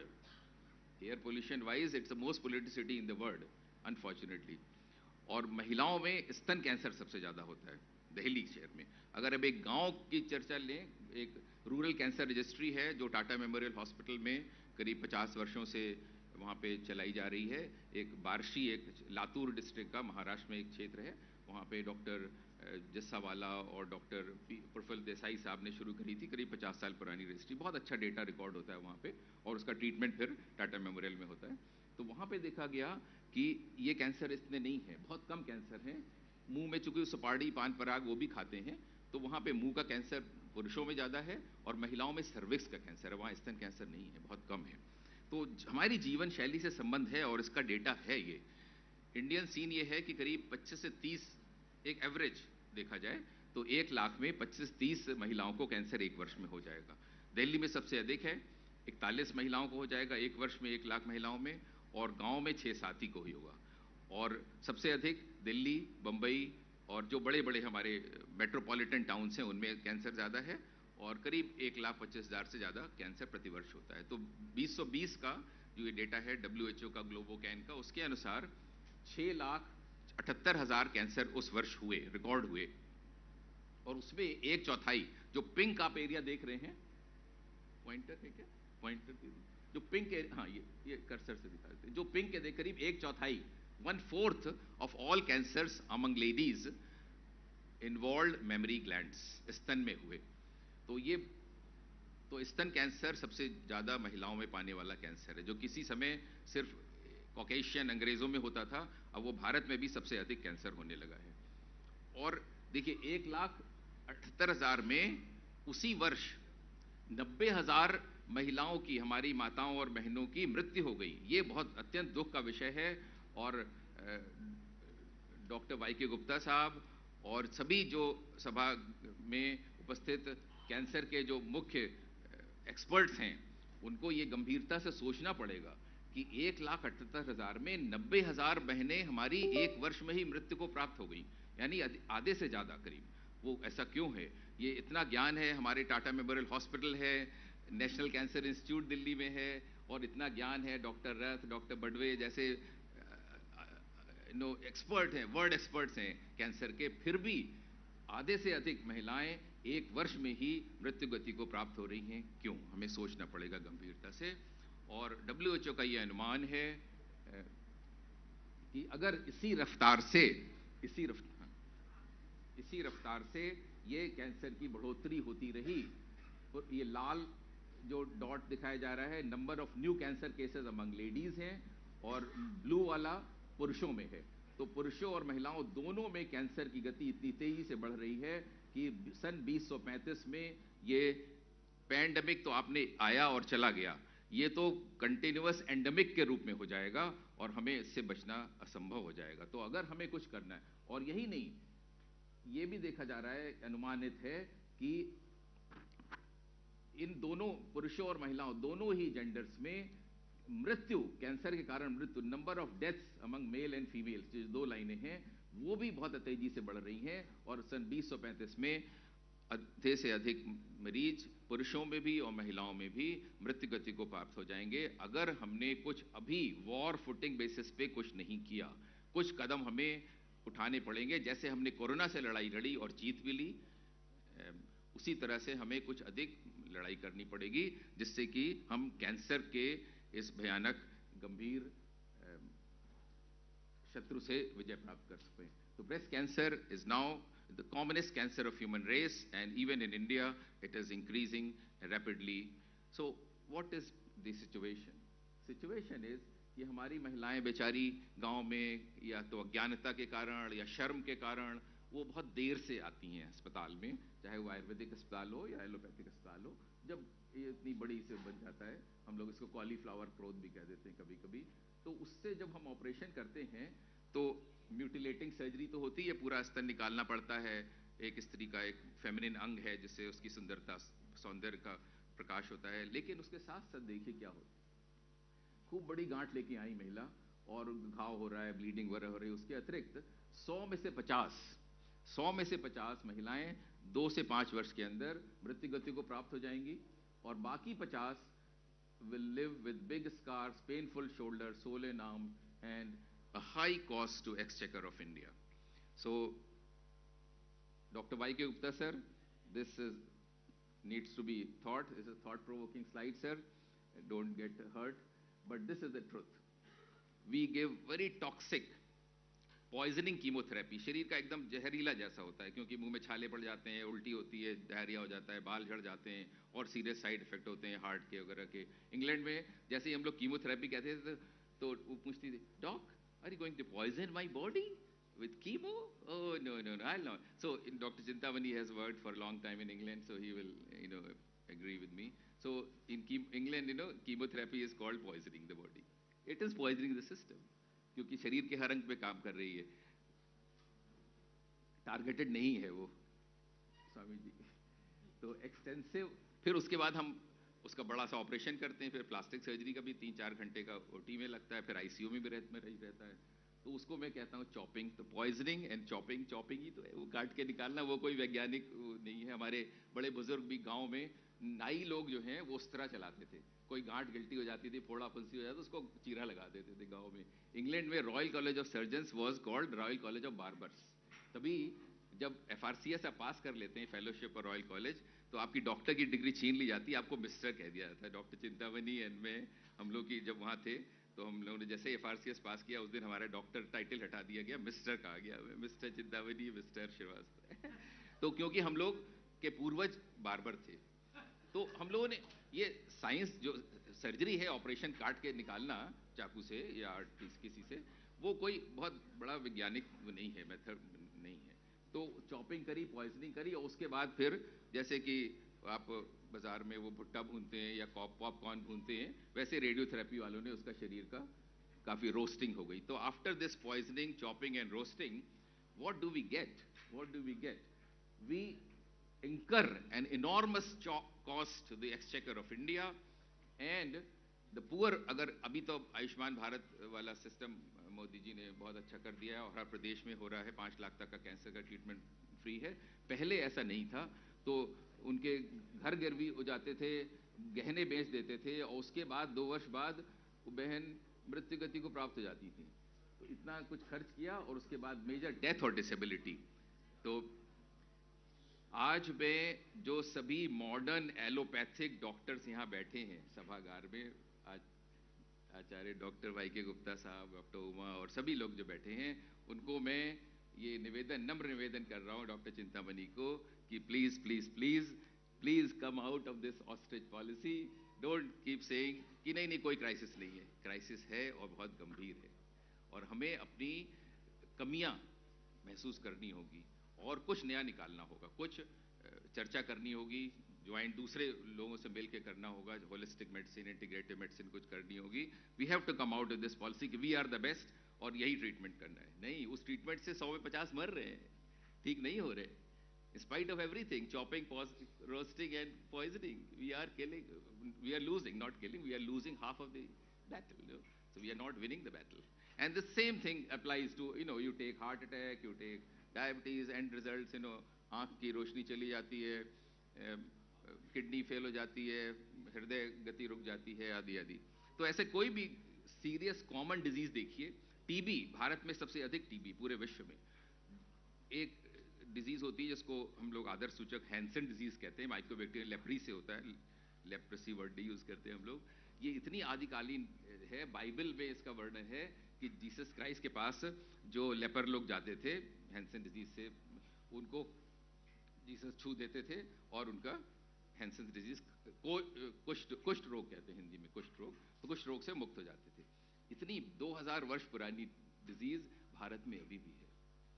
तो हमें कुछ गंभीरता से सोचना होगा, कुछ करना होगा इन कॉमन डिजीज को, डायबिटीज, टीबी, हैंसन डिजीज से कुछ मुक्ति पाने के लिए कुछ ज्वाइंटली काम करना होगा। तो इंडिया में जो डेटा है, डॉक्टर रथ साहब बताते हैं कि करीब 70% कैंसर्स हम लोग प्रिवेंट कर सकते हैं, 30 by losing tobacco and adopting healthy life style and diet. And तो ब्रेस्ट कैंसर में चूंकि डॉक्टर चिंतामणि और हम लोग डिटेल में काम करते हैं, तो उसका थोड़ा वर्णन लेते हैं। एक नॉर्मल एक मिल्क की डक्ट होती है, मिल्क डक्ट से अधिकांश 90% कैंसर स्तन में मिल्क डक्ट से बनते हैं, डक्टल कैंसर कहते हैं। तो एक नॉर्मल मिल्क डक्ट होती है, उसमें कुछ सेल्स तेजी से ग्रो करने लगते हैं और फिर उनमें कुछ ऐसा परिवर्तन हो जाता है, कुछ अब नॉर्मल हो जाते हैं। तो उनका जो दूसरा, जो आपने स्वामी जी आपने कहा ना कि पूरा शरीर में जो 33 मिलियन सेल्स हैं, वो आपस में जो सिनर्जी है, जो सामंजस्य है, वो काम नहीं कर रहा। उस फेल्योर ऑफ दैट सिस्टम, सामंजस्य, वो कुछ एटिपिकल हो जाते हैं और वो एटिपिकल फिर कार्सिनोमा सेल्स के रूप ले लेते हैं अभी भी, लेकिन वो अपने घर के अंदर ही हैं, फैले नहीं हैं। तो अगर हम इस स्थिति तक भी उनको पकड़ लें, इन साइटू माने होता है घर के अंदर, तो हम उसको भी क्योर कर सकते हैं। लेकिन जब वो उसकी सेल की मेम्ब्रेन को तोड़ देता है, बेसमेंट मेम्ब्रेन को, तो फिर वो बाहर फैल जाता है और फिर वो गंभीर हो जाता है। तो वैसे ही दिखाया गया है कि एक सेल्स हैं और वो पहले अंदर ही ग्रो कर रहे हैं, मिल्क डक्ट के अंदर हैं, जब तक अंदर हैं तब तक वो क्योरेबल कैंसर हैं, उनसे कोई मृत्यु नहीं होता। लेकिन जैसे ही वो उस वॉल को तोड़ते हैं, बेसमेंट मेम्ब्रेन को, फिर वो बाहर आके अपना विकराल रूप दिखाने लगते हैं और फिर आसुरी प्रवृत्ति पढ़ कर लेते हैं, फिर दूसरे। तो कुछ ऐसे देखा जाए कि अगर हम एबनॉर्मल सेल्स को या अर्ली कैंसर को पकड़ लें अर्ली डायग्नोसिस से या स्क्रीनिंग के माध्यम से, तो हम उसको क्योर कर सकते हैं उसको। तो सिनेरियो जो भारत में है, हमारे गुरुजी डॉक्टर रथ साहब और सब बताते हैं, सीनियर करीब 40% कैंसर तंबाकू से संबंधित हैं, करीब 15% इन्फेक्शंस हैं। तो बच्चों को मैं पढ़ाता हूँ 4H याद रखो। 4H क्या क्या हैं?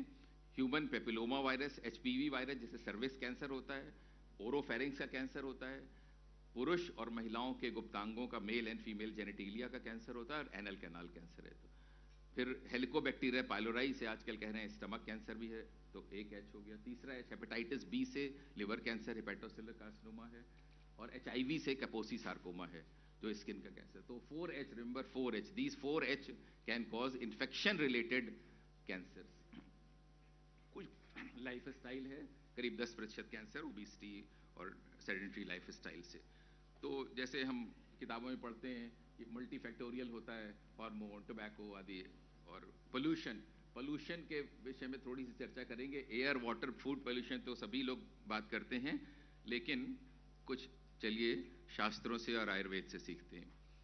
तो सांख्य योग के अनुसार हर चीज के 5 कारण होते हैं। पंचैतानि महाबाहो कारणानि निबोध में सांख्ये कृतांते प्रोक्तानि सिद्धिये सर्वकर्मणाम। सभी कर्म को सिद्ध करने के लिए, चाहे वो डिजीज हो रही हो या सक्सेस हो रही हो, उसके लिए 5 अल्टररूट कारण बताए गए हैं। ये अध्याय 18वें अध्याय का ये 13वां श्लोक है। अगले श्लोक में बताया गया 14वें श्लोक में, 18वें अध्याय में भगवान कृष्ण बताते हैं अधिष्ठान। वो 5 कारण क्या हैं?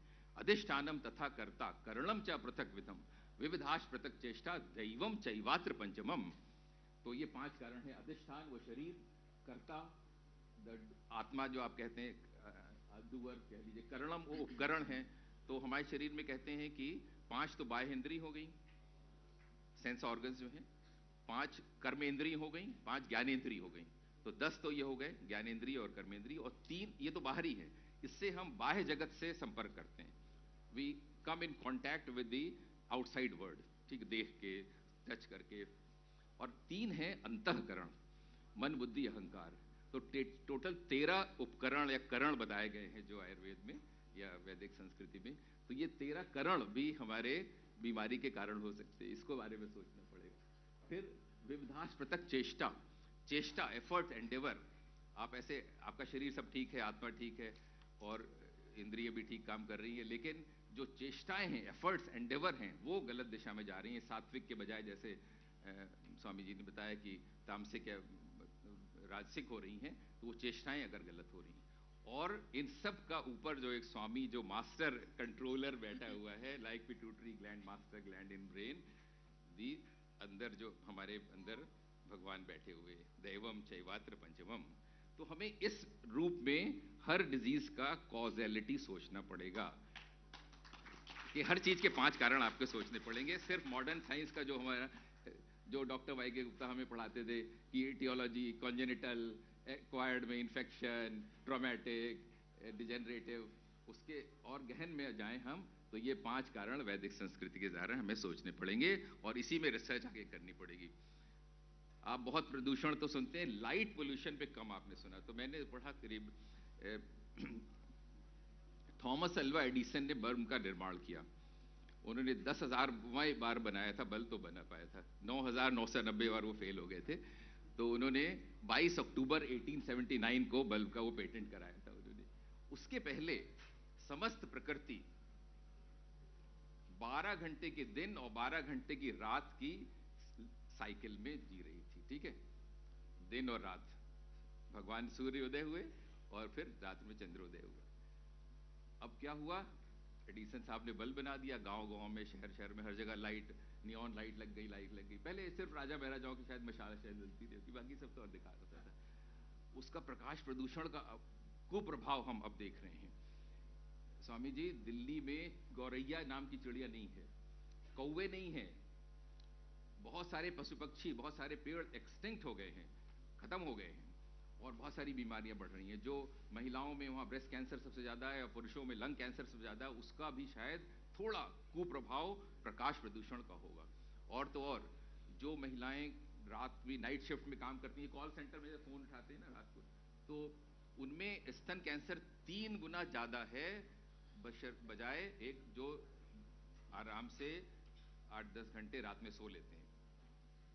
तो those who have good night sleep or 5 to 8 hours are protected from the ill effect of प्रकाश प्रदूषण और लाइट पोल्यूशन। तो हमें इस प्रकाश प्रदूषण से भी बचना होगा।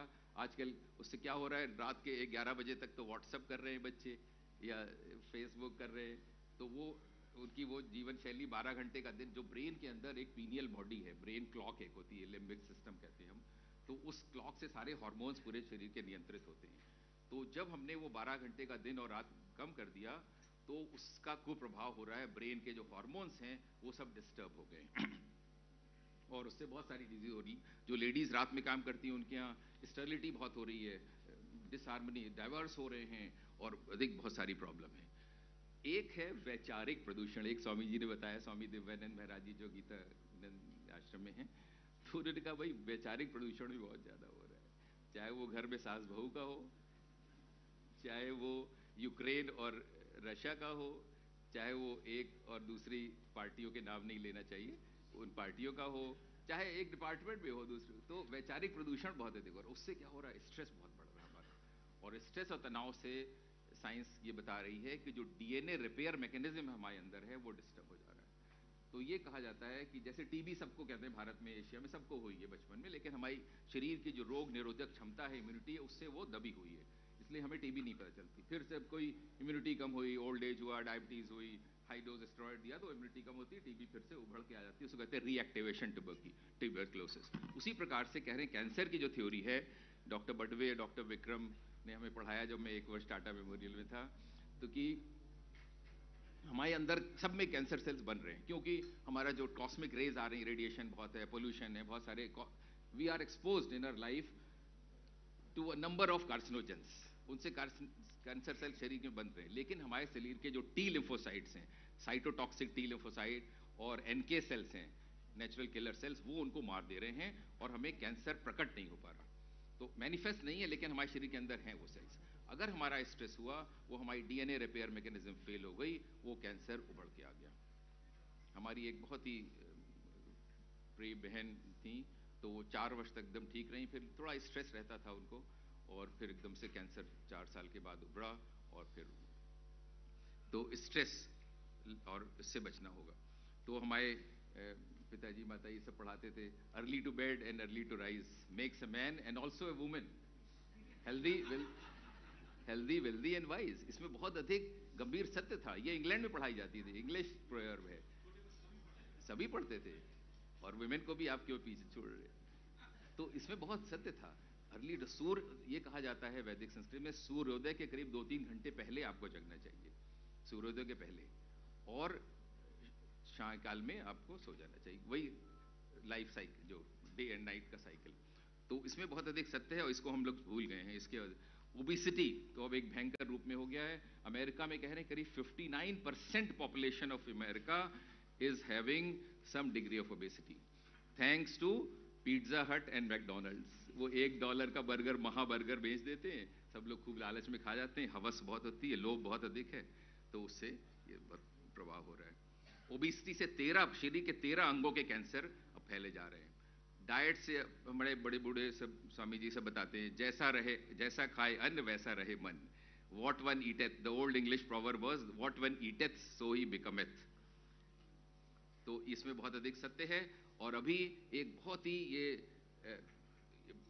पाथ ब्रेकिंग रिसर्च हुई है और ये पब्लिश हुआ है journal of American college of cardiology 2020 में। इसको पेपर को पढ़िएगा। इसमें बड़ी गंभीरता से बताया गया है कि इन्होंने 2 प्रकार के भोजन बताए। इन्होंने कहा एक वो भोजन है जो शरीर में जैसे आग लगा देते हो, प्रो इन्फ्लेमेटरी फूड्स, जैसे कि आपने कोरोना काल में देखा कि साइटोकाइन रिस्पॉन्स हो जाता था बिल्कुल। तो प्रो इन्फ्लेमेटरी फूड क्या क्या हैं?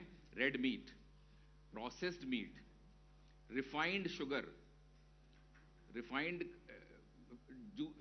कार्बोहाइड्रेट, मैदा, जैसे कि पिज्जा, नूडल, बर्गर्स बनता है, और refined sugarated drinks, Coke and Pepsi. तो ये सब शरीर में जैसे अग्नि लगा देते हैं, साइटोकाइन रिस्पांस कह देते हैं, उसी प्रकार का cytokine response IL-6, IL-17, TNF alpha, जैसे कि कोरोना काल में हमने देखा था। तो ये शरीर में अग्नि पैदा कर रहे हैं, प्रज्वलित कर रहे हैं, ज्वालामुखी कर रहे हैं। अच्छा, ज्वालामुखी कर रहे हैं जी। और इसके विपरीत रिसर्च में, ये बहुत बड़ी पाथ ब्रेकिंग रिसर्च है, इसको अवश्य पढ़िएगा, डिटेल में गंभीरतापूर्वक से सोचिएगा। अच्छे क्या है जो इन्फ्लेमेशन को रोक रहे हैं, एंटी इन्फ्लेमेटरी फूड क्या है? ग्रीन लीव्स, और अगर ताजी खाएं तो बहुत ही अच्छा है, बिना पकाए, क्योंकि पकाने से बहुत सारे तत्व, विटामिन, एंटीऑक्सीडेंट नष्ट हो जाते हैं।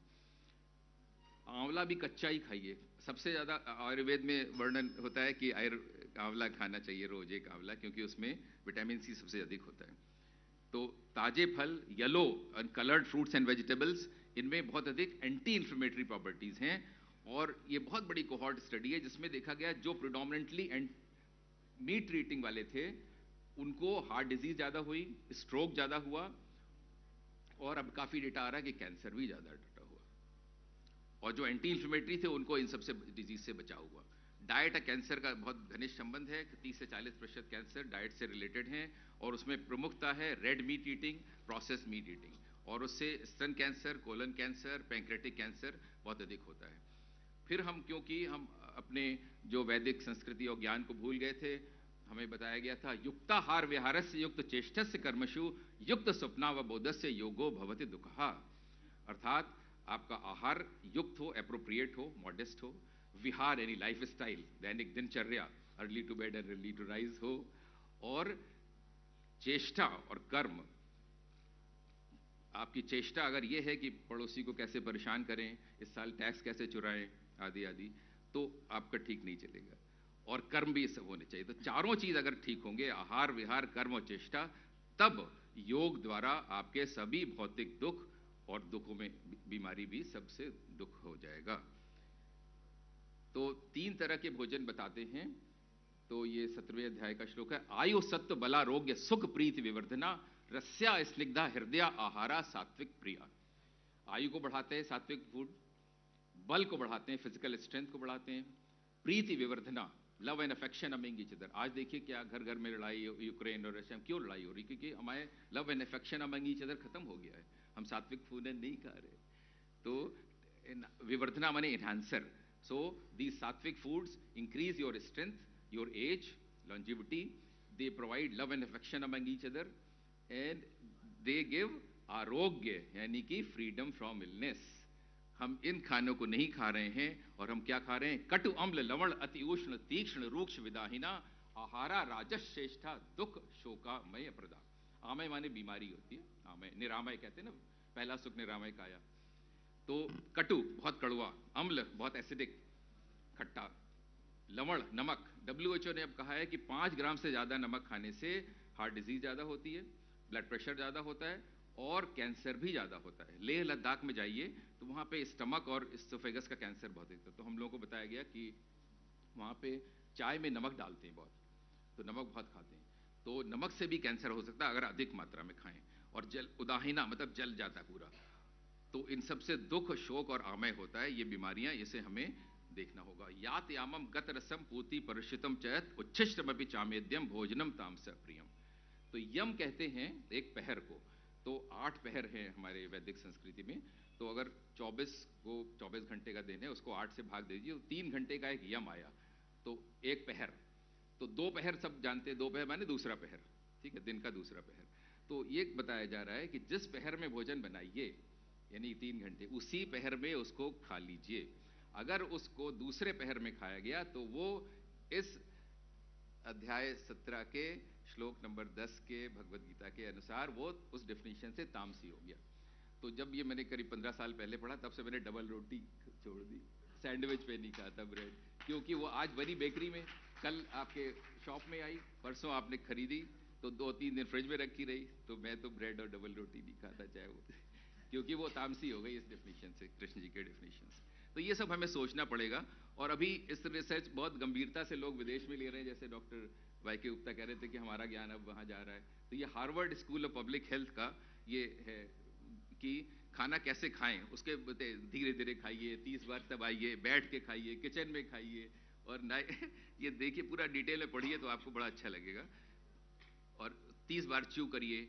और एंटी कैंसर डाइट का बता रहे हैं, green leaves, red yellow fruits and fruits and fresh fruits and vegetables, these are good foods. Broccoli पे बहुत रिसर्च हो रही है, जो ग्रीन गोभी होती है ब्रोकली में एक पदार्थ पाया गया सल्फोफेरान, तो ये कहते हैं कि बहुत सारे कैंसर्स को कम करता है और एंटी कैंसर है बहुत। लेकिन इसको वो जहर हो गया तो उससे मुक्त, उससे फ्री रहना चाहिए। तो अपना बनाएं, उसमें ऑर्गेनिक रूप से ग्रो करें, ऑर्गेनिक। तो ब्राउन शुगर कह रहे हैं, या तो ब्राउन न खाएं, या तो शुगर बिल्कुल नहीं खानी। सफेद शुगर तो जहर है, तो सफेद शुगर, सफेद नमक और तो बिल्कुल जहर है वो नहीं। और सफेद मैदा, ये 3 सफेद जहर है, वाइट जहर। चक्की घर में इस्तेमाल करिए, मिक्सी नहीं। कुक लाइक दादी माँ, वो नेशनल कैंसर इंस्टीट्यूट प्रिवेंशन की डॉक्टर शालिनी सिंह आई थी पिछली बार, तो वो बताती हैं कि कुक लाइक दादी माँ मतलब क्या, प्रेशर कुकर हटा दो। प्रेशर कुकर से सारे तत्व नष्ट हो जाते हैं। विटामिन सी हीट लेबाइल है, 80 डिग्री पे नष्ट हो जाता है। अगर आपने आंवले को उबाला तो विटामिन सी नष्ट हो गया। प्रेशर कुकर में अधिकांश विटामिन, एंटीऑक्सीडेंट सब नष्ट हो जाते हैं, तो प्रेशर कुकर हटा दीजिए। माइक्रोवेव बल्कि देखा गया काफ़ी स्वस्थ है, वो नष्ट नहीं करता विटामिन वगैरह को। माइक्रोवेव सुरक्षित है अगर उसको लो आंच पे बनाया जाए।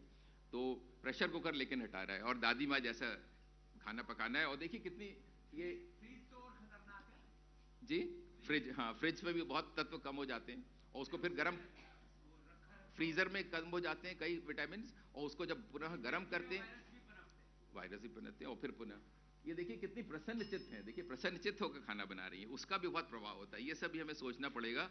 और टोबैको तो काफ़ी कैंसर है, टोबैको से कैसे कैंसर होता है, अल्कोहल से बहुत कैंसर है। और एक ये श्लोक सुनिए तंबाकू के बारे में, तकार तमाखू, एक स्वामी गीतानंद जी ने इसका वर्णन किया, तकार तन नाशकम, मकार मति भ्रष्टकम, खूंखार खांसी दायकम, पिबंत ते नालायकम। तो परम पूज्य स्वामी जी से और डॉक्टर गुप्ता से और सभी सभागण में बैठे उपस्थित जिनका भी कुछ प्रभाव हो, वो जो 3 बड़े हीरो हैं भारत के, जो ऐसे वाला देते रहते ऐड, मैं नाम नहीं लूंगा, विमल का जो ऐड है वो हटा के उसके स्थान पे अगर ये श्लोक लगा रहे तो ये भारत का और विश्व के सभी मानव का बहुत बड़ा उद्धार होगा। जो तंबाकू पीते हैं वो नालायक हैं। स्ट्रेस की बात हो चुकी, तो इन सब बातों को देखते हुए रथ साहब ने और हम लोगों ने एक टीम बनाई, और उसमें हम लोगों ने भारत सरकार के ध्यान में नेशनल हेल्थ मिशन के अंतर्गत फिर नेशनल गाइडलाइंस बनी, तो उसमें हम लोग भी थे, पार्ट ले रहे थे। हम लोग पब्लिक चेक करते हैं, स्क्रीनिंग कैंप करते हैं। स्क्रीनिंग कैंप में हम लोग गांव-गांव में जाते हैं, ये एंटी कैंसर प्लांट्स लगाते हैं, तुलसी, कलौंजी, हल्दी, लेमन ग्रास, अदरक, गार्लिक, लहसुन, ब्रोकली, सदाबहार, ये सब बहुत स्ट्रॉन्ग एंटी कैंसर है। कैनबिस भी बहुत स्ट्रॉन्ग एंटी कैंसर है, कैनबिस। तो हार्ड मैनुअल इंकरेज करिए, लोगों को काम करिए। तो कुछ हमने थेरापेटिक कुछ पॉइंट सोचे हैं, कुछ थेरेपी में, कुछ कुछ प्रिवेंशन में। तो इस पे आप अगले 2 दिन में हम लोग चर्चा करेंगे। Control of diabetes and its complications using ayurvedic versus allopathic adjuncts. And तो इसमें randomize trial doctor Y Gupta साहब हम लोग को गाइड करेंगे कैसे बनाएं। Amelioration of reduction of side effects of chemotherapy. ज़्यादातर कीमोथेरेपी बहुत टॉक्सिक होती हैं, बहुत साइड इफेक्ट्स बहुत गंभीर होते हैं, और कुछ को परमानेंट भी हो जाते हैं। पैक्लिटैक्सेल से न्यूरोपैथी ऐसी होती है वो ठीक ही नहीं होती, चाहे कितने विटामिन B6 B12 देते रहिए। तो उसके बारे में कैसे चर्चा करेंगे, कैसे क्वालिटी, आजकल प्रमुख उद्देश्य हो रहा है quality of life improvement, QOL, quality of life improvement कैसे करें कैंसर के मरीजों में और दूसरी डिजीज में। इसमें कुछ ट्रायल्स बना सकते हैं हम लोग। Improving रेमिशन and quality of life in patient with triple negative breast cancer. करीब 30-40% ब्रेस्ट कैंसर भारत में ट्रिपल नेगेटिव महिलाओं में हो रहा है, और ये ऐसा कैंसर है कि उससे सब हम लोगों ने सर्जरी, कीमो, रेडियो सब लगा दी, उसके बाद भी 1 वर्ष 2 वर्ष 4 वर्ष में हमें उन बहनों को अपने पास से खोना पड़ता है। तो इसमें हम फेल हो रहे हैं। तो श्री महाराज जी और आप लोग हमें गाइड करिएगा कि कैसे कुछ ऐसी नई विधि बनाएं जिससे कि ट्रिपल नेगेटिव ब्रेस्ट कैंसर का कुछ अच्छा बचा सके। और न्यू एडजुवेंट कीमोथेरेपी देते हैं हम लोग, तो उसमें कैसे हम क्वालिटी ऑफ लाइफ इंप्रूव करें और रिमिशन रेट कैसे बढ़ाएं, उसमें प्रिवेंशन के क्षेत्र में हम लोग काम कर सकते हैं। विमेन कैंसर कंट्रोल आजकल काफ़ी जोर से हो रहा है सरकार की तरफ से भी और प्रादेशिक सरकारों में भी और देश की सरकारों में भी, तो और ये होना भी चाहिए। भारत की जो राष्ट्रपति है वो एक महिला ही है, तो अवश्य होना चाहिए। और तो विमेन कैंसर, माउथ का, ब्रेस्ट का और सर्विक्स का 3 मेन थ्रस्ट एरिया है, तो उनको हम कैसे प्रिवेंट कर सकते हैं इसके बारे में हमें चर्चा करनी होगी। और उसके लिए जो सबसे अधिक रोबस्ट मेथडोलॉजी रैंडमाइज ट्रायल के माध्यम से कर सकते हैं, तो वो कैसे करें हम, वो आप गाइड करेंगे हमें। प्रिवेंशन ऑफ पोस्ट मीनोपॉजल, अभी पिछले महीने डॉक्टर चिंतामणि ने एक कॉन्फ्रेंस करी जयपुर में, वहाँ पे इंग्लैंड की एक जो ब्रेस्ट कैंसर की सबसे प्रमुख हैं Fiona McNeil, she is the chief of breast cancer surgery in London, Royal Marsden hospital सबसे बड़ा फेमस है। तो वो कह रही थी कि हमारे यहाँ जो हम मीनोपॉज के समय होता है, जो मीनोपॉजल ड्रग देते हैं वो बेसिकली हार्मोन्स हैं, ईस्ट्रोजन हैं, और उन सब से ब्रेस्ट कैंसर का संभावना बढ़ रही है, रिस्क बढ़ रहा है। तो कैसे, हमने उनसे चर्चा भी करी कि हम लोगों के पास आयुर्वेद में कुछ ऐसे नॉन हार्मोनल एजेंट्स हैं जैसे अश्वगंधा वगैरह है शायद, तो उससे हम पोस्ट मीनोपॉजल सिंड्रोम भी कंट्रोल करें और शायद स्तन कैंसर और दूसरे कैंसर भी बचाएं, क्योंकि ईस्ट्रोजन से कैंसर बढ़ रहा है। और मेटाबॉलिक सिंड्रोम, डायबिटीज, हाइपरटेंशन, इन सबको कैसे हम से समाज को मुक्त करें, इसके विषय में हमें रैंडमाइज ट्रायल बनाने होंगे, क्योंकि पूरा विश्व सिर्फ रैंडमाइज ट्रायल को ही विश्वास देता है और उसको ही प्रमुखता देता है। तो हमें रैंडमाइज ट्रायल अच्छे बनाने होंगे जिसके माध्यम से ये सिद्ध प्रमाणित कर सकें, जिससे कि ये सब डिजीजेज मुक्त हो सके। और प्रिवेंशन में तंबाकू से बचाव, tobacco cessation, alcohol cessation, drug abuse जो होता है, नशा मुक्ति, उसके क्षेत्र में भी हम आयुर्वेद के माध्यम से काफ़ी उनको, अगर हम उन्हें मनोबल बढ़ा दिया, उनका जो आत्मबल, मनोबल बढ़ा दिया हमने योगासन, प्राणायाम और कुछ आयुर्वेदिक दवाओं से, तो हम उनको टोबैको, अल्कोहल एंड बाकी जहरीली नशे वाली पदार्थों से भी मुक्त करा सकते हैं। धन्यवाद। ओम हरि ओम, हरि ओम तत्सत। Thank you very much, sir, for enlightening. As scientists of PRI, that makes us more responsible to constantly strive towards less toxic options in the fight against cancer.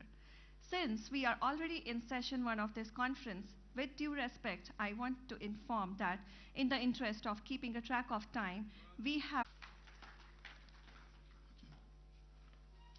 With this, I would like to invite Professor Chintamani, who is Head of Surgery and Surgical Oncology, Safdarjung Hospital and Vardhaman Mahavir Medical College, New Delhi, to give a speech on the science and art of healing, primum non nocere.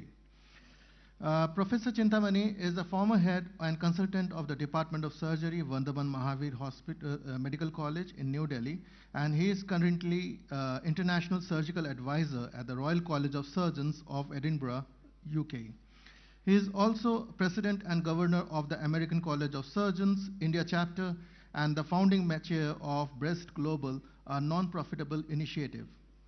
He is the Director of Indian Cancer Genome Atlas, and has more than 140 publications in his name in the international and national journals. With this, I would like to invite Professor Chintamani to give his talk. Thank you, sir.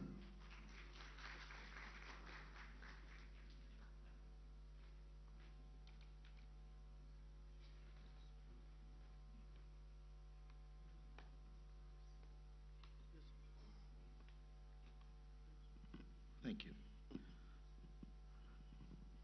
Thank you and good morning. At the very outset, Swami ji ke charanon mein pranam, and it's truly a blessing to be sitting next to him and imbibing the energy that is present all around in this campus. I think I fully agree with the statement made in the morning. The students who have made it to this place are truly blessed. So feel blessed and be happy and proud. After a wonderful talk, I would be sharing my ignorance on certain aspects of science and art of healing. And before I proceed, I would like to thank Dr. Anurag Varshney for having me for this.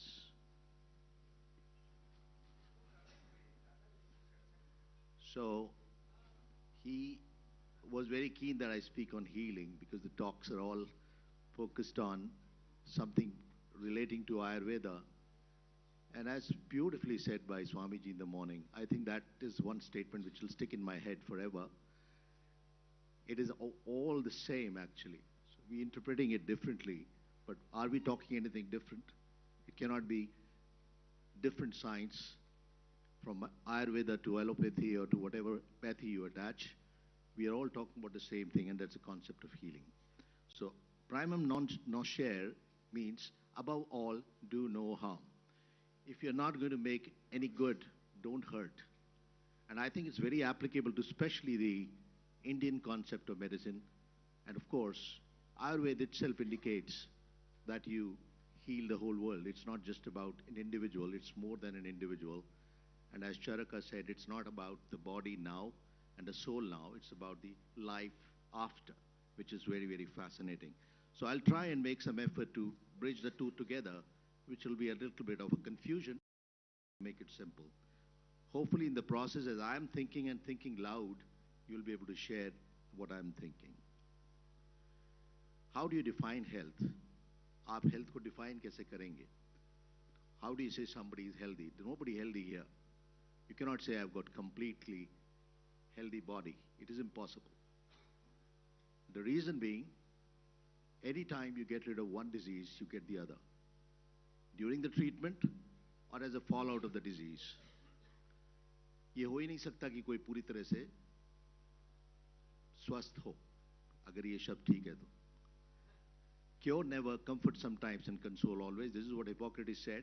But long before him, Shushruta had said this.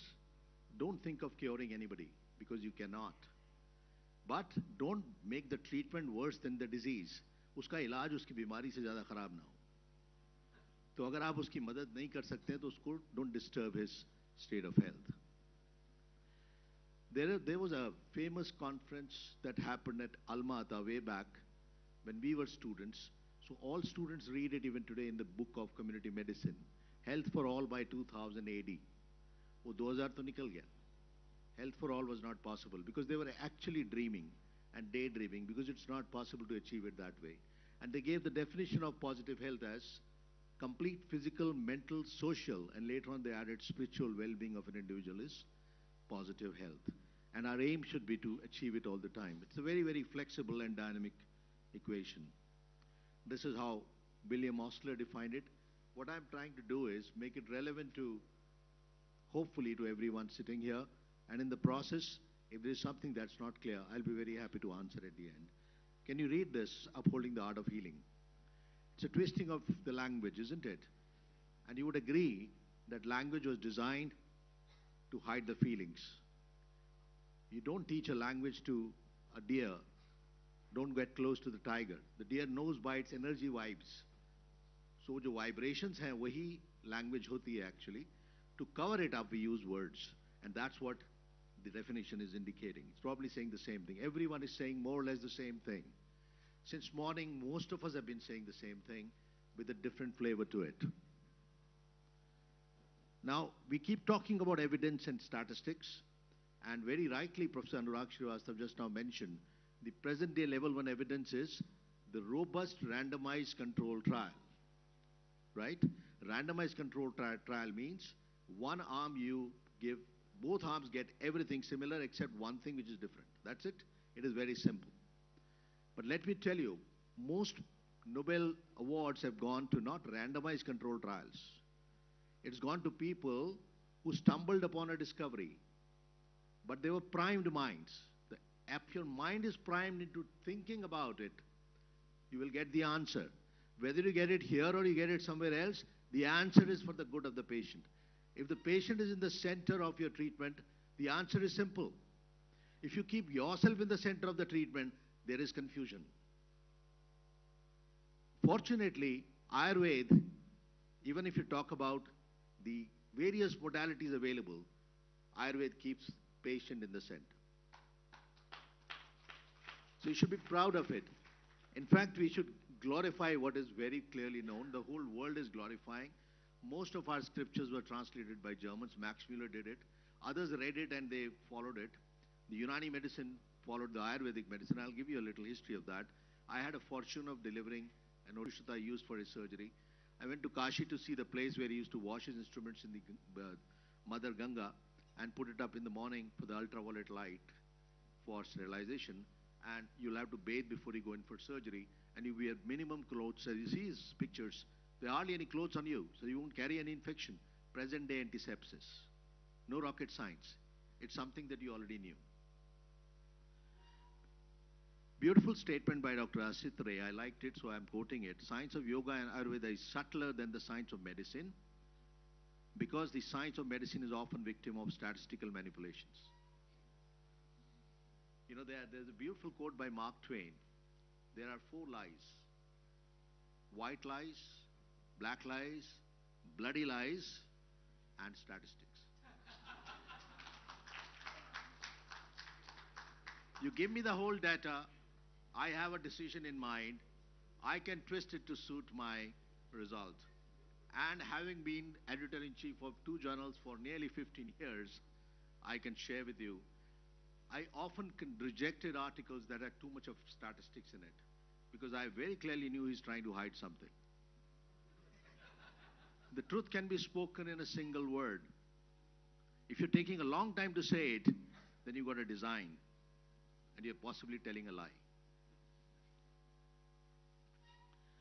Well, the modern day medicine today, and I'm not ashamed of it because you should accept the mistake. We don't have time to change the wheels, push harder, Harry. We are busy pushing a cart which is loaded with the circular wheels, but we are pushing the one which we don't have time to change those wheels. And that's the mindset I'm talking about. There's no question of integration. Integration is already there. It stays in the mind. Which one is the older science? We know it. What has come later? We know it. So you have to amalgamate the two. And don't take the extremes. This is useless, this is useful. You'll be wrong. Because extremes are taken, the positions are taken by extremists. So take the middle path of Buddha, where you will find answers to all your questions. Lifestyle diseases, drugs, therapy, I think Ayurveda scores over everything. And we have done enough experiments with yoga, taking a leaf out of what we've all been exposed to. I think the whole world has been exposed to by Param Shraddhe Acharya doing it to the rest of the world. I think Nobel Peace Prize should be going to such people. And we bow our head in all respect because he brought up something which was so, I mean, you could be sitting on a diamond box, but if you don't know it's lying there, what's the point? There's a story of a fakir who was begging all his life, and when he died, they cleaned up his place, and when he dug it, it was full of a treasure. So that can happen to us, and that's what was happening to us. But we need enlightened people like him who come and make it visible. So when you see it, you know the term, you heard it since morning, research. What is the meaning of research? Research. Search again. It's already there.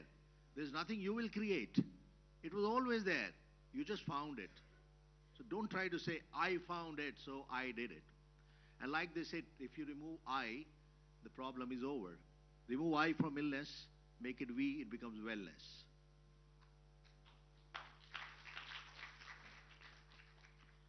And the other very major lie, the biggest lie, you all sign your various, when you're getting into software, I have read and agreed to the terms and conditions. Nobody reads them because they're very tiny, very tiny.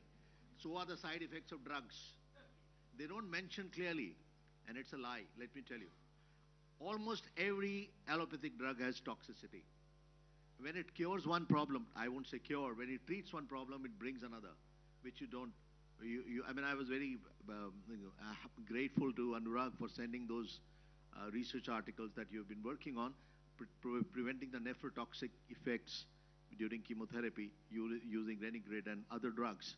It makes sense because you cannot have any chemotherapy, and as Dr. Anurag was mentioning, it is poison. And in fact, the defined treatment of cancer in the West, and I heard it that way, you can cut it, that is surgery, you can burn it, that is radiation, you can poison it, that is chemotherapy. Now, there is no cell which will be different from the cancer cell, and I'll come to that as I go along. There is nothing more deceptive than an obvious fact. So don't get confused by ये तो सबको मालूम ही है. There is no such truth. There is nothing like the truth. It's a truth. One truth you know, there are many other truths. तो सच को पूरा, सत्य को पूरा जानने के लिए ये जीवन तो काफी नहीं होता. और आप लोगों के सानिध्य में, लोगों की कंपनी में, in the vibrations that you are moving around, so many things you imbibe, you may not even know that you imbibed them. So they don't belong to you all the time. Now coming to the good and bad signs and primum non nocere. Fact and fake, very, very common. The two letters are almost the same. And when you get, I mean, you know what happens? Most research I mean, I'm saying it with some responsibility, and at the same time, if somebody doesn't like it, please excuse me. Most research is driven by farmers, and which means a lot of money. And in anything that you do where motivation is money, you'll always be an unhappy person because you never have enough money. So there, the drive is use it for 5 years and then you can say it's useless. The drug combinations came big time. They were found to produce renal damage. They were found to produce liver damage. But later on they withdrew it. But the damage was already done. And they had made their money. Do you know the major killers of the world? This is the US data, but it can be easily extrapolated. At number 3 is cancer. It's not 1. Number 3. At number 2, cardiac disorders. But what is at number 1? Adverse drug reactions, ADRs. The major killers in US. You know, there is a joke about the strike happening in US. There is almost never any strike in US, you know that. But it happened for only once, maybe about 40 years ago. And that happened for about 15 days when the health workers went on strike. That concept is something very, very common in this part of the world. It's not common there. Do you know the mortality dropped by 50%?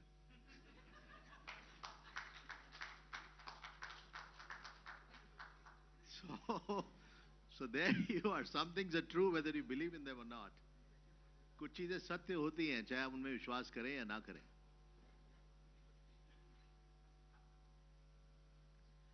Let's go to the bottom line and let's talk science. Advait is a word that you all know. I had the fortune of reading the Upanishads because somebody advised me you'll find a lot of answers there.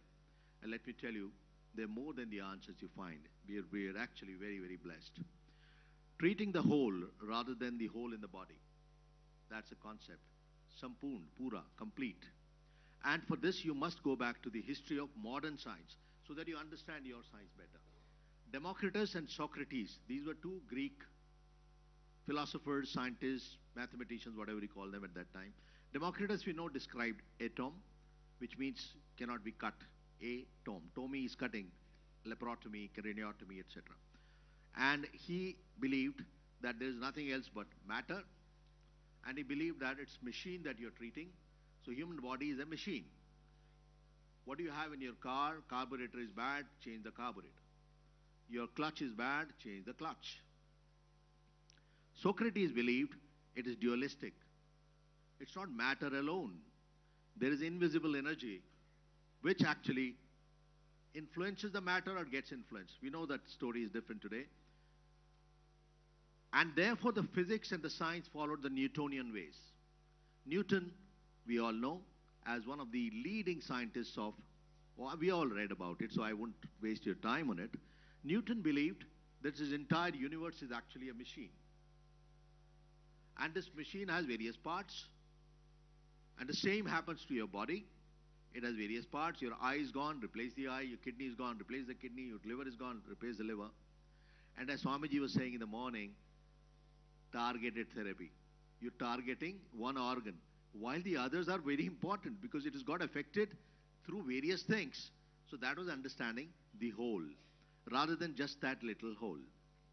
And Newtonian ways led to the laws of motion. You all read them.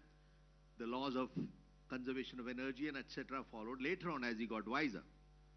And now we are living in the phase of quantum physics, where you feel that E is equal to M, where you know energy and matter interchangeable.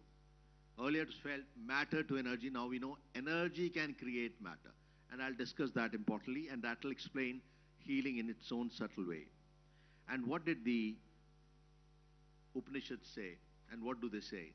They say that it's about the whole, not one, not many. So ekam eva advitiyam Brahma. Brahma, the divine, is one without a second. So you are just one. Advait means there is not another. That is what came in.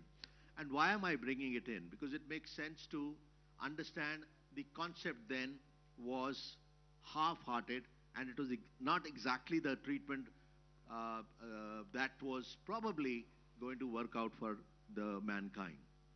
Now, I am deliberately quoting the Western scientists talking about our science. From the Vedas, we learn the practical art of surgery, medicine, music, house building, under which mechanized art is included. They are encyclopedia of every aspect of life, culture, religion, science, ethics, law, cosmology, and meteorology. So, very rarely, when I was a student, I was actually blessed for a different reason, that my parents insisted that you read it, but otherwise no school pushed us towards reading. Most of the medical colleges don't even talk about it, which is a bit of a shame. We should be proud of what we already know. Knowing something new should not be at the cost of the glorious past or the glorious possession that you already have. And this is what Charaka had to say, and I agree with it completely. Life, or Ayu, is the combination of, that is some yoga, of body, senses, mind, and reincarnating soul. So he mentioned about the soul that keeps coming down, which can be energy. When you talk about Bhagavad Gita's teaching, which Dr. Anurag can give you the chapter and reference very, very quickly, is about the energy is never destroyed. Atma का अंत नहीं होता, उसको न काट सकते हैं, ना उसको जला सकते हैं, वो सिर्फ ट्रांसफॉर्म होती है. That was the law of conservation of energy by Newton later on. That energy cannot be destroyed, it changes forms merely. So,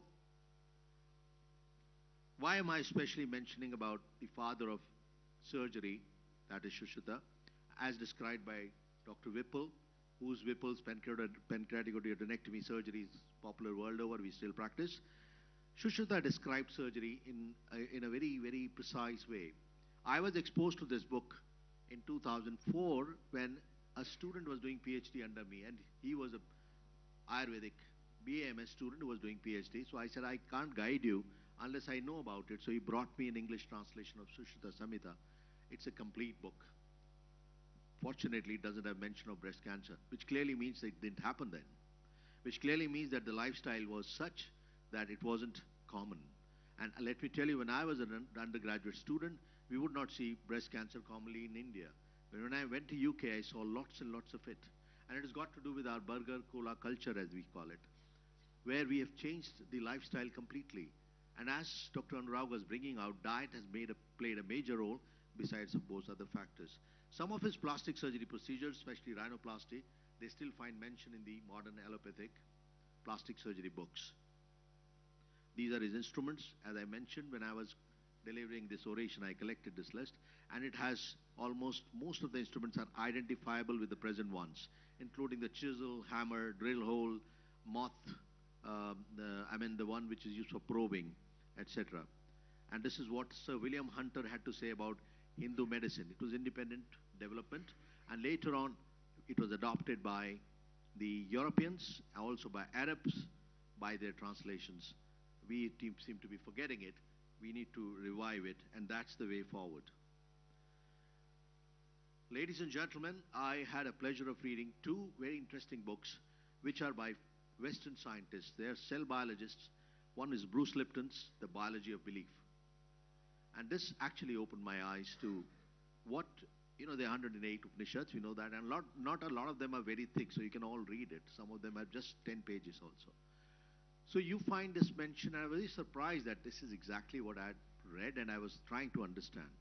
The biology of belief is, if you feel that we are frail biochemical machines controlled by genes, you are not correct.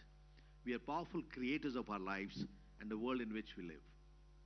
This is a beautiful book. I recommend it to youngsters especially. They should read it. And another bombshell, we all quote and read Bhagavad Gita very commonly. It's no doubt the masterpiece, and actually it has to be a divine song. But if you get a chance to read Ashtavakra Gita, it is a bombshell. It gives answers. Bhagavad Gita has been interpreted by various people in various ways to suit their situation. So it's a book for all seasons, for all ages, for all times, for all tribes. You have Radhakrishna's description, Rajagopalachari's description. Everybody, so many people have written. But there is only one Ashtavakra Gita, and it's not very thick. Again, read it. It gives you answers to questions. How will I get moksha? How long will it take? And Janaka is a student who's 72-year-old, very well read. He's read everything and he's understood everything. And the guru is Rishi Ashtavakra, who's only 14-year or 13-year-old. Unlike Bhagavad Gita, where the student is a confused young man, Arjun, who doesn't know what to do, and Lord Krishna is giving him the sermons to perform his duty. So look at the difference. Therefore, the book has a different level of understanding. And the answer that Rishi Ashtavakra gives to Janaka is the time it takes for you to get onto your horse is the time you'll take to get free. And he suddenly walks out of the court, goes out in the garden and holds to a tree and says, "O king, free me from this tree, it's not leaving me." They all start laughing. The king says, "You are the one who is holding onto the tree." And that's the answer to the question. If you want to be free, you're free. If you want to be enslaved, you're a slave. Well, let's come to the cell per se and how does it work out in our cancer treatment and cancer scenario.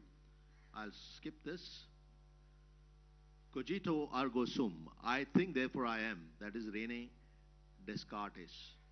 And this is basically about the whole understanding if you go back to Ashtavakra Gita. That is, because I believe I am there, I am there. Otherwise I am not there. Please read the bottom line. There is no person or God other than you. You create it. It's like a spider bringing out its saliva to create a web and then swallowing it back. That's how Shrishti is created and Shrishti is swallowed. The pralaya comes when it's all swallowed. So he describes it, it's your own creation. So are the diseases, according to this understanding. Each cell is a body, and it's not a surprise that 70% of the universe is water, 70% of the body is water, 70% of the cell is water. So cell is a cosmic unit that reflects everything. So if you understand the cell, you understand the body. In fact, you understand the universe.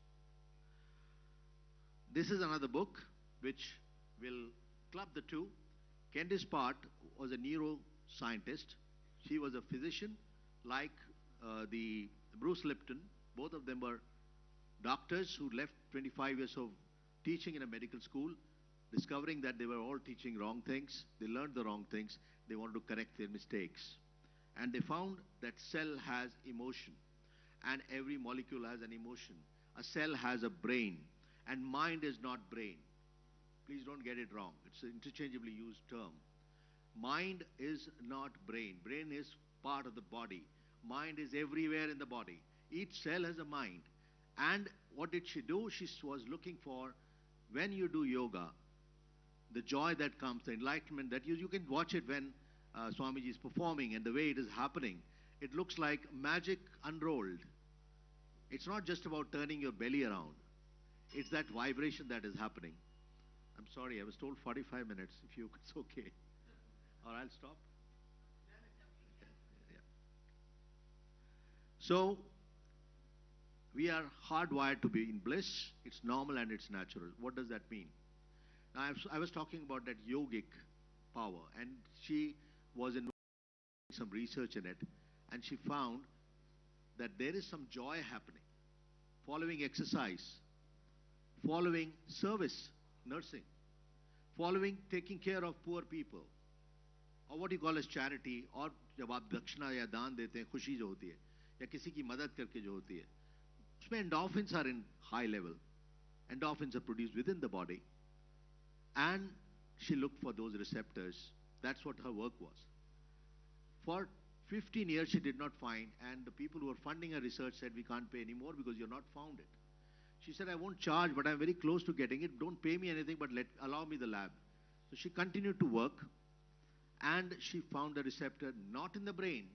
She found it in muscle, in the pancreas, and many places.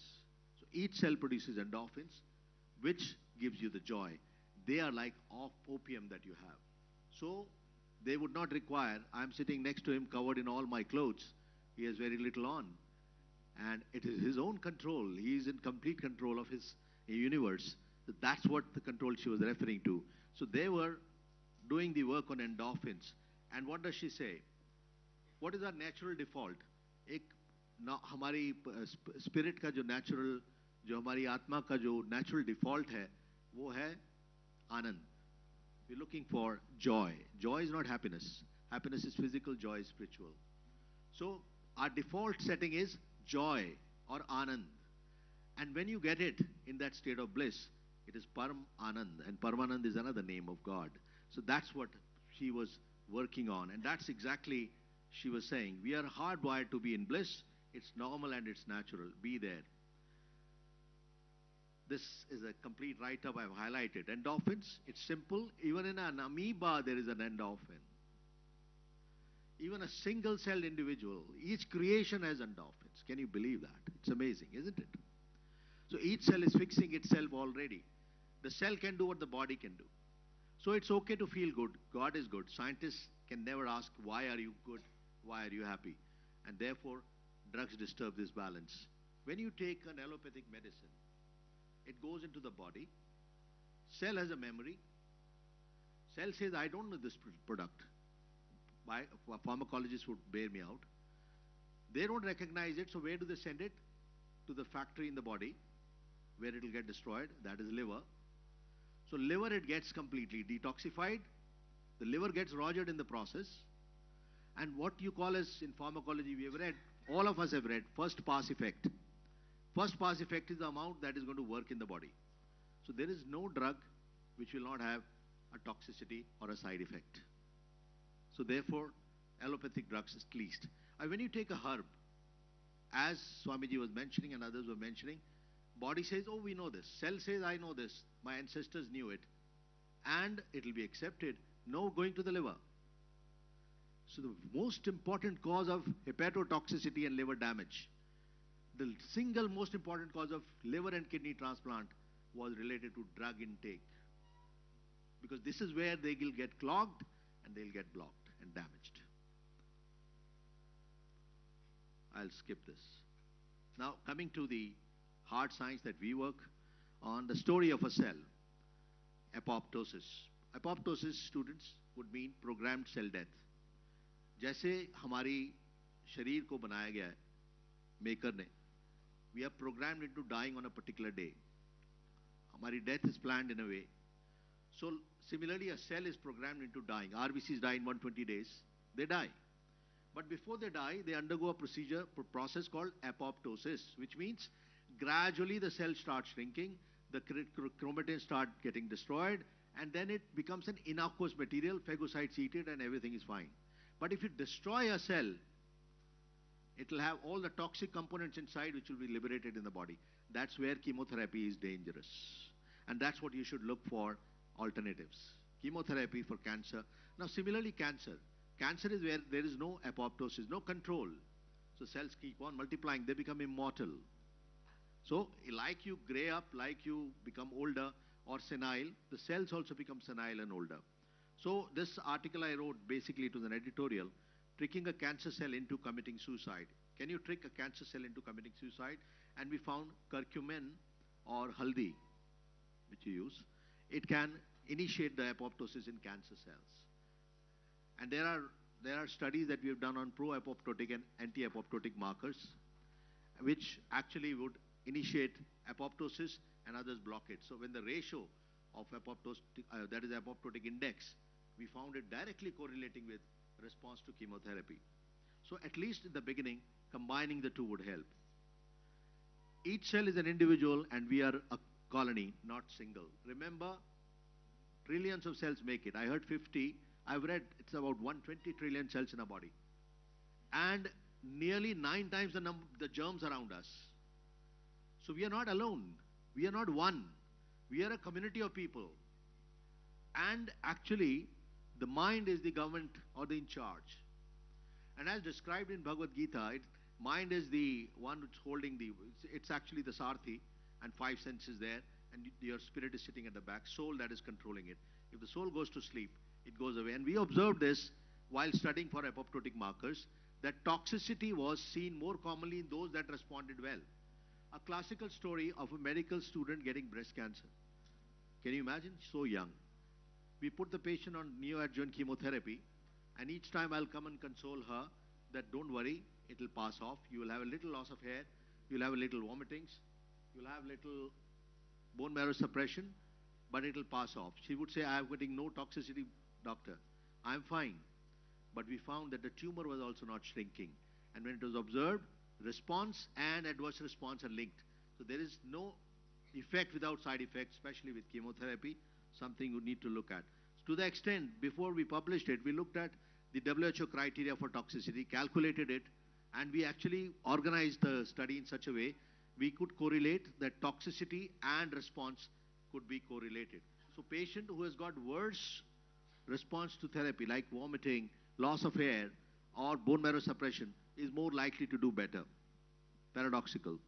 We also found, I'm talking about only a cell here, and I hope I have your attention because it can get a little dragging, but I'll try to make it relevant. Also, when a cell is happy, individual cell, हम सिर्फ एक कोशिका की बात कर रहे हैं. Cell term इसलिए आई थी when it was seen by a botanist, तो उसने dead leaves का picture लिया था, तो उसमें वो cell की तरह दिखते. Cell means a prison. जैसे cell होता है जिसमें जेल में डालते हैं. But that's not true. Cell term is continuing. The koshika was the word. So this koshika is independent of the rest of the body. I'm telling you, it's an independent cell by itself. So we observed that you could actually use a happy cell for responding better. So what did that mean? Patients who had more hard score, that is anxiety and depression, with therapy and cancer, they did poorly. And we had two arms here. In one arm, we were giving them the hymns where we were making them listen to Ramcharitmanas, Gurbani, or the Vedic mantras, whatever they chose. Even Muslims opted for it. We gave them there was an ethical challenge because we didn't have any Islamic, rhythm or rhyme because we didn't know. So the group or the arm where we were using these hymns and yoga, they responded better to the same therapy, comparable arms, randomized controlled trial. And we found that this has a beneficial effect. Most people know it now. There's no rocket science in what I'm saying. But what I'm trying to say is it's a cell that responds. And cell lives on oxygen and glucose. So if you're doing your exercises regularly, if you're eating properly, it's going to do better than others. Now coming to the last part of my talk, we need to find Indian solutions to Indian problems. This also is a slogan of the ASOMA that we have created. So do not replicate Western trials in your country. Our patients are different. Their response to treatment is different. Our profile is different. Don't mix it up. We know naturally Pepsi and Coca-Cola is going to hurt you. Even in West, people don't like it anymore. It becomes popular here. In fact, the description of cancer that Dr. Anurag was mentioning, in one of my talks I highlighted that the 60s, America of 60s is what we are having today. They have given up many things, but we are pursuing. Like vegetarianism is coming there, big time. They're taking leafy vegetables more commonly than they were taking in the past. We are getting into this kind of burger and cola culture, especially the youngsters. So is Indian cancer unique? I want to address this especially because it is relevant here. I'm sorry, I was given 45 minutes, so I'll take 45 minutes. So, we observed that, unlike in the West, where as the age increases, the incidence of cancer keeps on increasing. At 60, 70, the breast cancer was highest. But we observed in 2003 and 4 when we were doing study on North Indian breast cancer patients that we have two peaks. One is in 40s, the other was in 60s. It was very peculiar. And initially people were taking notice of it. Now we know there are two peaks in India. And the younger one is very aggressive cancer. And this has got to do with the cell again. Do you know the concept of oncogenesis? Cancer का जो concept है वो ये है कि cancer शुरू हो जाता है जब आप womb में होते हैं, जब uterus में ही होते हैं. This genesis has started. The time it takes to show up is the aggressiveness of the disease. There's nobody without cancer here in this room. But they won't show up because of your immunity and the behavior of that cancer. It is prevented. Like people like Acharya ji would have conquered their universe. We are all struggling because you can get it any time. Dr. Anurag mentioned about his cousin sister having depression or anxiety, developing cancer. So it can get precipitated any time, and it's more environment than genes. That's very, very important. So we found these two peaks, and the first peak is in the 40s, and this peak is usually with this kind of a cancer, where we found more of BRCA1, BRCA2 sequence alterations, that is genetic basis, and we found other gene polymorphisms in these. And we have studied this profile over the years. We recently also published it. The profile is different, especially the younger cancer. So when we say two peaks, the younger one is more likely to be genetic, the older one is more likely to be environmental. And we created, actually, how do you study cancer cells? Either in vivo, that is you give it to a person where the cancer is still inside, or you have it on a petri dish like you do for the bacteria. So cell lines are being created. It was difficult to create cell lines for breast cancer for a long time because the cells used to grow very slowly. It was easier for for bladder, for other cancers. But then we finally established it. With triple negative breast cancer, it was possible to create these two cell lines. We're trying to patent and publish them soon. They'll be the Indian kind of cancer where you can do the study. You can put the chemotherapeutic agent and find how does it actually work. One can go on and on, but I was just trying to give you the flavor of it. One interesting observation while doing it.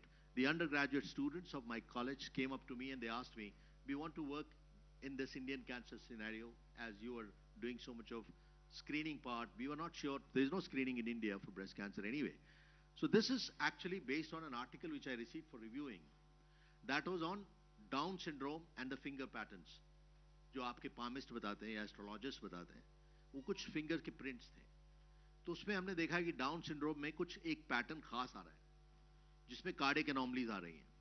So we thought just like that, let's check it in breast cancer, especially the younger ones. And we found the whirl pattern was common. Then we went around in the women colleges in Delhi, and also the students, we asked them, we presented the situation, and about 18 women had family history and they were young. We screened about 4, we could detect cancer. While we were still working on it, we published it in BMC Cancer, which is a high impact journal. You know what happened? The ZTV people came over. I shouldn't have named it, so I hope it is out the record. So they came in to get the information. And we had a rule from the ministry that you can't talk to the press. At that time, many things were happening. So I said, we can't talk to you. So they got permission and they came. I said, we have found nothing actually. We are just trying to find out. How did you get to know about it? Because the article appeared in BMC Cancer, okay. So we told them and we showed them the pictures. And I said, please, please, for God's sake, do not tell anybody that we have got the answer on the fingertips. And evening time, I was getting back from my hospital. As I get into my room, walked into I'm in my house. There's no television now. It used to be there. So first, the news is visible. The answer to breast cancer on the fingertips. मतलब जो चीज़ हमने मना की थी वही चीज़ उन्होंने सबसे पहले की. Yeah, this was not an answer, but there is a pattern to it. So sometimes when they look at your palm, don't fool them off, and there is a science involved. I'm not going to swear on it because I don't know much about it, but we observed this pattern, so I thought I'll share. And we came down to this integrative oncology, which is what Dr. Anurag Varshney was talking about, finding an Indian solution to universal problems for holistic cancer care. All inspired by you, Swami ji. आपके जो योगा के जितने भी sessions होते थे, वो हमारी पूरी टीम फॉलो करती थी. हम तो देख करके ही फॉलो कर सकते थे. And we had a local expert who had trained here, and he was giving the lessons. He was involved in our studies. So we found that chemo brain, mental confusion, hepatotoxicity, and also the quality of life, जिसके बारे में ज़्यादातर लोग बात नहीं करते हैं. Prompts जितने पेशेंट रिलेटेड आउटकम मेजर्स, हम कहें ड्रग बहुत इफेक्टिव है लेकिन पेशेंट ठीक नहीं है तो फायदा नहीं. तो that was done with yoga. We found it changed it to less than 10% in these individuals, and I think you can give a big round of applause for that, for all the inspiration that we got. And in this article I described it. It was presented in the American College of Surgeons meeting, and they were all very appreciative of it. They were already knowing about Swamiji, so there was nothing it was like showing, taking snow to Newcastle, but there was nothing I had to tell. They already knew it. Can making of a surgeon therefore be a spiritual pursuit? The answer is yes. There is no other way to become a doctor. Unless you are spiritually inclined, you will never heal anyone. Healing is not about physical treatment. It's about physical and spiritual treatment. Primum non nocere, therefore, is about the punishment, that is therapy, should fit the crime, that is the disease, and the offender. Treatment आपका बीमारी से ज़्यादा खतरनाक नहीं होना चाहिए. There is a big saying that when you're presenting the data, I'm sorry, with medical oncologists here, friends here, they're all friends, I often say it in their meeting also, they keep giving chemotherapy even if there are 2 months of survival left. You see, it's not indicated, it's not ethical. Quality of life is more important than anything else. You have a treatment for everything. Like Dr. Anurag was mentioning about roasting a bhutta. It's the same thing, they give radiation to whatever. They can roast anything, but that's not what it should be. Not the right place to be doing it. Some pictures now, so hopefully it won't bother you. You can see that we have done gastrectomy. It's in my team only, so I'm ready to share my situation. Not a good case to do it in. It's a cirrhotic liver. It's not going to do well, even if my anastomosis is perfect. This is a calculation for cost benefit. It's not our abilities that show what we truly are. It's our choices. हम क्या कर सकते हैं इससे हमको नहीं तय किया जाना चाहिए, बल्कि हम क्या चूज करते हैं इससे तय किया जाना चाहिए. तो ये इतनी हमारे अंदर इतना विवेक होना चाहिए कि एक पद्धति जो कि इतनी इफेक्टिव है और इतना कम नुकसान करती है, उसको इनकॉर्पोरेट करने की तो बात ही नहीं है, उसमें इनकॉर्पोरेट होने की बात है. तो उसमें हम जैसे सर्जरी की बात, मैं सर्जन हूँ तो सर्जरी की बात कर रहा हूँ. एक्यूट प्रॉब्लम्स के लिए आपको शल्य चिकित्सा तो आयुर्वेद का एक बड़ा इंपॉर्टेंट पार्ट था. We are becoming very rich. Our GDP is amongst the top 5. We should be proud of it. But is GDP enough? We still have backwaters where people suffer. Do you know the Roman Empire crumbled under the weight of its own prosperity? It's a beautiful book by Gibbons, Decline and Fall of Roman Empire. सब चीज पढ़नी चाहिए. Exclusive ना बने, inclusive बने. तो आपको अपने बारे में भी थोड़ा ज़्यादा पता चलेगा. अगर हम सिर्फ अपने ही बारे में जानेंगे तो हमें ये मालूम ही नहीं चलेगा कि हमारी मतलब if only we knew what we know. That itself is a big thing. और हमारे वेदों में और उपनिषद में तो ये उद्घोष है हर जगह कि आप अलग हैं ही नहीं, तो सब चीजें एक ही हैं, तो फिर एक ही तरह से समझना चाहिए. इतने रिच हो गई थी Roman empire that it died because it can happen. Bankruptcy of thoughts. You may be rich, but you can't think, and that's exactly what is happening. They're willing to pay for it, stented beforehand. There was an uncle of mine who had a mild pain. We took him. They said angiography now. They got it done. Can get it stented? I said, leave it, go back, change your quality of life, you'll be fine. It's 6 years. He's fine. Otherwise, stent is the next thing that we would have done. Welcome to reality in the last part, if you excuse me, because I'll just take the last part for you. Because in theory, friends, there is no difference between theory and practice. But in practice, there is. सत्य वैसा नहीं है जैसा कि हम दिखाएं या कोई बताए. सत्य तो होता है. You can't change it. Is an aggressive approach justified in the management of an aggressive cancer? Now, flip side, don't ignore it. अगर cancer aggressive है, तो हम wait नहीं कर सकते उस cancer को overtake करने के लिए. We'll need to be doing something aggressive. And when we are aggressive, you can't lie back and think that this is going to work in 1 year. Because your treatment may work, but the patient would have died long ago. So there is no point being less aggressive there. This is the reality of our world. Can you see this oral cancer? He was very conveniently keeping the Kenny here. Tobacco, nalak, as rightly brought out. And the lateral sulcus. This is called Indian oral cancer. Classical. Fungating mass. Now, no drug is going to work here. No radiation is going to work here. We get them still, 50%. So you just can't say these 50%, I am not interested. I want to talk about these good things, 50%. Sitting in a good room, talking about good things. Very good. It doesn't work that way. In the field, it doesn't. What did I have to do? I had to resect and do what is called a commando operation. The anterior segment had to go. Fortunately, he can open his mouth, and the growth has gone outwards. It's invaded into the thin air, not into inside. And reconstruction done using a forehead flap, which is very similar to the Shushruta flap, slightly different. He used to reconstruct nose with it. This is exactly the lateral sulcus growth removed, and reconstruction has to be done using radial artery forearm flap. Now, this is a story of our own worker in Safdarjung Hospital itself. He was a gardener, and you can see the scar of the old surgery where a graft has been put. He had a soft tissue sarcoma, which was treated by us.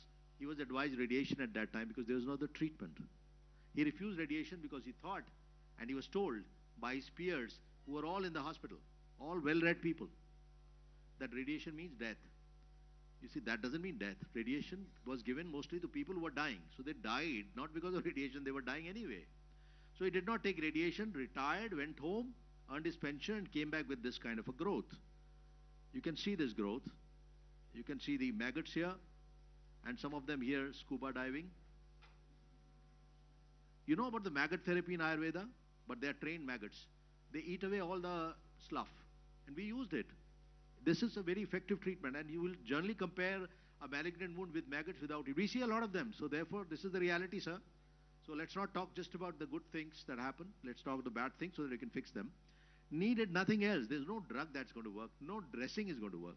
Needed resection. We had to do the right-sided modified neck dissection, complete resection, reconstruction using an old Leica flap with a graft here, treated as Ponius gangrene in one of the parallel hospitals. I won't say allopathic treatment.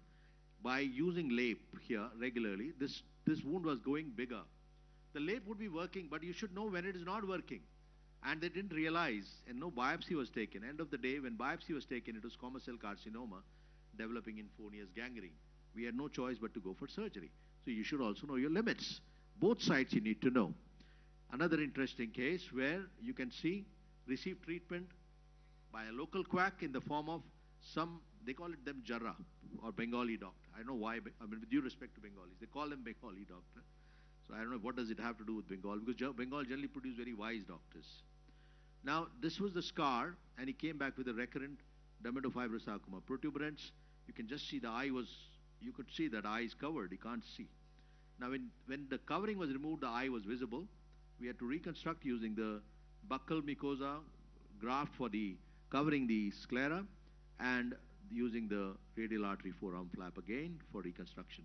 Another case, thyroid, receiving treatment half-heartedly, hemithyroidectomy, came back with a fungating mass and which has infiltrated into the airway. That's why there is a stoma here. And this tracheostomy was life-saving but needed surgery because it doesn't respond to any therapy at this point. It's too late in the day. Laryngectomy with pharyngectomy, right-sided modified neck dissection, left side radical neck dissection. You can see that anterior wall of pharynx has been removed. You can see the nasogastric tube here and reconstructed using a deltopectoral flap. He may not have a great quality of life, but there is no quality of life without life. So you first need to be living well. So there's nothing like live well at any cost. That is not possible. These are still our cases of breast. We have no choice but to go ahead. They've received every possible treatment. This was a hemangiopericytoma, a bleeding limb we call it. Patient was undergoing leaf therapy as they call it, where it has been delayed too far long. Must know where to stop, needed amputation. Finally, coming to the same gentleman I mentioned who wrote a book, almost a chapter about Shushruta, Whipple. This is a Whipple's pancreatic duodenectomy, but we must get a clear margin. And we observed the margin is positive, especially on the uncinate process. We had to go back and clear it off. The surgery has to be adequately done. Radical cholecystectomy for cancer of the gallbladder, which is the cancer of this belt, Gangetic belt. Ganga के किनारे किनारे जितने लोग रहते हैं उनमें carcinoma gallbladder की मात्रा थोड़ी ज़्यादा है.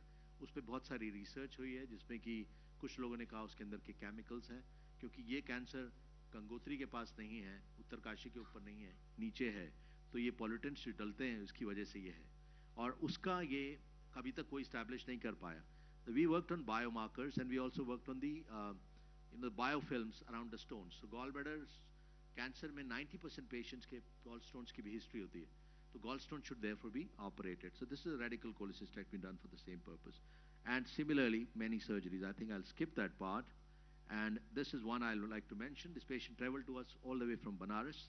He was receiving treatment for this wound in the form of local dressings. And it could not be observed that the mouth is turning towards the other side and the eye is not being closed. So facial nerve is involved. This suspicion has to come through. We must incorporate these teachings into the Ayurvedic students. They can all learn the same thing. It's a facial nerve involvement, parotid malignancy, which is fungated. We didn't have a choice but to resect it. It's too late in the day, reconstruction. It is still the oral cancer. You can't really avoid it. Sometimes less is more. Now we are fortunate. We are getting early cancers where we do oncoplastic breast surgery, get a reconstruction done, and we get a normal looking breast. It's still another part of the story that you should know. Therefore, I exposed it using oncoplastic breast surgery. We can give an absolutely normal looking breast. But heal thyself before I close it. And importantly, know your third dimension. Whenever you're in a hurry, you don't notice that there's a shadow, which is the third dimension.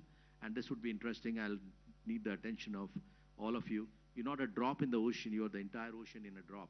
संसार आप ही में है, हर cell एक संसार है, और उस cell के अंदर पूरी वो शक्ति है जो बॉडी कर सकती है. सेल खा सकती है, सेल पी सकती है, सेल सोच सकती है, सेल जो है रिप्रोड्यूस कर सकती है. कोई ऐसी चीज नहीं जो शरीर कर सकता है. That's why organs in the body are called organelles in the cell. Term जो है वो ऑर्गेनेल्स है. और third dimension is given in Upanishads. If you don't heal yourself, you can't heal anyone. When even you don't matter, when you're devoid of yourself, samyukti. So उस स्थिति में आप जब पहुंच जाते हैं, that's a fourth dimension, that's a 10th dimension.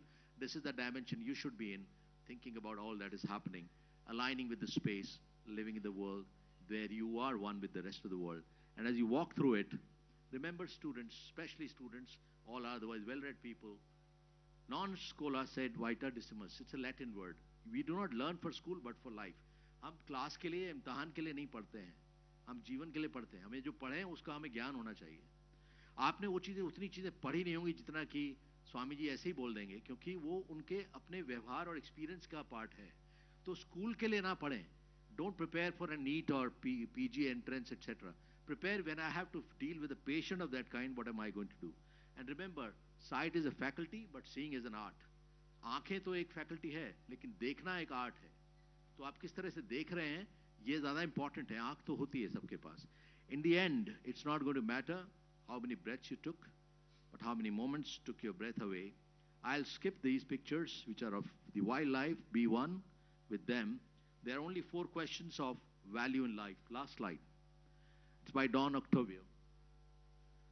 What is sacred? क्या पवित्र है?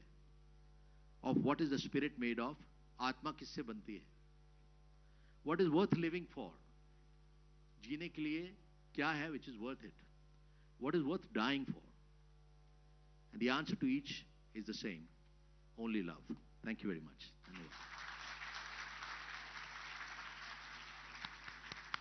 Thank you very much, sir. That was a very enlightening lecture from your side. With this, there is a small announcement. We have a change in the schedule and the agenda. Mic तो चालू कर दो. तो पहले तो चिंतामणि जी ने सबको चिंता में डाल दिया. जैसा सोच रहे थे वैसी दुनिया नहीं है.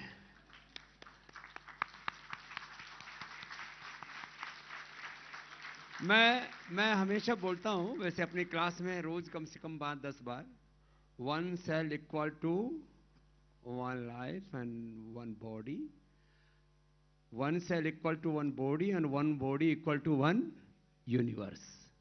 तो इन्होंने पिंड में ब्रह्मांड और ब्रह्मांड में पिंड को दिखा दिया. अच्छा, आप लोग ये संस्कृत थोड़ी पढ़ करके इतने लंबे भाषण दे लेते हो.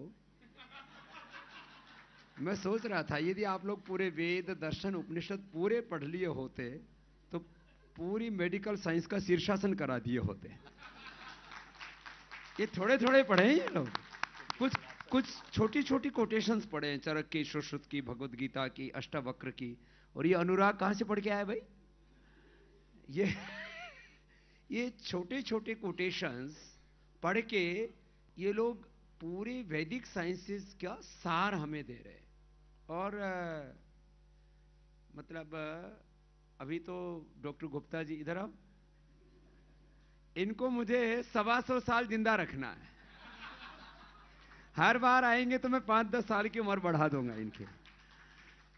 तो ये हमारे सुबह के सत्र के ज्ञान आहार के, बाकी आहार तो बाकी है अभी, ये हमारे ज्ञान आहार के बहुत बड़े स्रोत थे. और मैंने कम से कम 100 चीजें इनसे सीख ली हैं. तो आप बच्चों, आपने कुछ नोट्स बनाए अपने? सच्ची? अभी मैं पूछूंगा अभी. तो देखो, ये जो एक्सट्रीमिस्ट लोग होते हैं बड़े खतरनाक होते हैं. इसलिए जो योग का मार्ग है ना, समता का मार्ग है, समत्वम योग उच्यते। उसको बुद्ध का मार्ग बोलो, समता का मार्ग बोलो, समझदारी का मार्ग बोलो। एक्सट्रीमिस्ट माँ हो जाए, बाप हो जाए, बेटा हो जाए, गुरु हो जाए या चेला, तो बहुत ही खतरनाक हो जाएगा। तो लेकिन चीजों को देखने की एक नई दृष्टि डॉक्टर गुप्ता ने हमें दी, डॉक्टर अनुराग जी ने हमें दी, अब अनुराग तो हमें दो दो हैं, और डॉक्टर चिंतामणि जी ने कुछ नए परिप्रेक्ष्य दिए हमें देखने के, कि हम जैसे चीज़ों को देखते हैं वैसी चीज़ें होती नहीं है। और मैंने 4-5 बड़े निष्कर्ष निकाले हैं अभी, कि हम 99% कोशिश ये करें कि सेल्स को काट करके, जला के या जहर दे के मारने के बजाय योग से आत्म विसर्जन के लिए उनको तैयार कर दें। बहुत सुंदर। ये मैंने लास्ट वाक्य लिखा है कि हम सेल्स को आत्म विसर्जन के लिए तैयार कर दें। और सब मैंने ऐसे किया है, हजारों मेरे पास ऐसे केस स्टडीज हैं कि कल एक लेडी थी, बोली जी मेरे को 7 बार कैंसर हुआ, डॉक्टर ने 7 बार मेरे को काटा, फिर और ज्यादा, फिर और ज्यादा। अब 2 साल से मैं योग कर रही हूं। कल ही की घटना है, राजस्थान की एक बेटी थी, बोले जी स्वामी जी मैं अब 2 साल से, वो नहीं तो हर तीसरे छठे महीने मेरे हाथ की 8 सर्जरी हो गई, लेकिन योग करके अब मैंने अपने आप को उससे बचा लिया, नहीं तो हर बार। तो हम, एंड ये तो एक नॉन, अब तो विज्ञान का नॉन ट्रूथ है, every person have cancer cells in the body, and ये हर सेल, ये प्री कैंसर सेल या पोस्ट कैंसर सेल, इतना ही है और कुछ नहीं है। और ये जो ये कैंसरस फूड है, ये नॉन कैंसरस फूड है, खाली फूड पर ही अटके पड़े हैं। अब तो जो फूड के मॉलिक्यूल जो जैसे कहते हैं ना, उसके सूक्ष्मतम धरातल पर जा रहे हैं, मॉलिक्यूल्स पर जा रहे हैं, इमोशंस ऑफ मॉलिक्यूल्स। तो ये जो अभी हमारे यहाँ पर जो टीचिंग होती थी ना, मुझे लगता है थोड़े दिनों के बाद में ये जो पूरे डॉक्टर्स हैं ना, ये सच्चे अर्थों में जो अध्यात्म की जो सूक्ष्म परिभाषाएं हैं उनको वैज्ञानिक धरातल पर सिखा पाएंगे कि दान करना चाहिए, पुण्य करना चाहिए, शील रखना चाहिए, कृतज्ञता रखनी चाहिए, आदमी को अंदर से संतोष रखना चाहिए। तो अलग परिप्रेक्ष्य में इन चीजों को समझने की जरूरत। दरअसल जो दुर्भाग्य क्या रहा इस देश का, जो आपने एक शब्द बोला अंत में, बौद्धिक दरिद्रता, इंटेलेक्चुअल बैंकरप्सी, जिनको अध्यात्म आता उनको विज्ञान नहीं आता, और जिनको विज्ञान आता है उनको अध्यात्म नहीं आता, और थोड़ा आता उससे भी इतना कुछ कर पा रहे।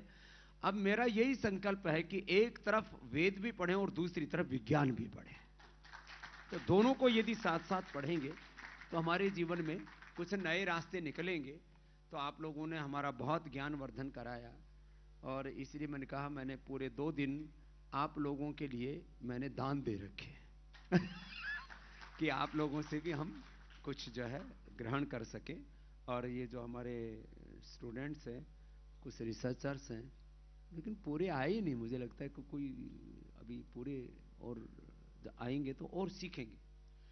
कुछ लोगों को ऐसा लगता है ये एक पूरे जीवन का सार होता है, जो एक डॉक्टर एक जब लेक्चर देता है ना, तो इसलिए थोड़ा सा देर लग गई डॉक्टर चिंतामणि जी को। तो अपने जीवन में जो कुछ सीखा वो सोचता है कि मैं एक लेक्चर में पूरा ट्रांसफॉर्म कर दूं, आगे अगली पीढ़ी को मैं बता दूं। इतने विवेकी हमारे पास विद्वान आए हैं, तो इन सब का एक बार इनके इस ज्ञान का जो सागर लेकर के आए हमारे लिए बहुत बहुत इनका अभिनंदन है।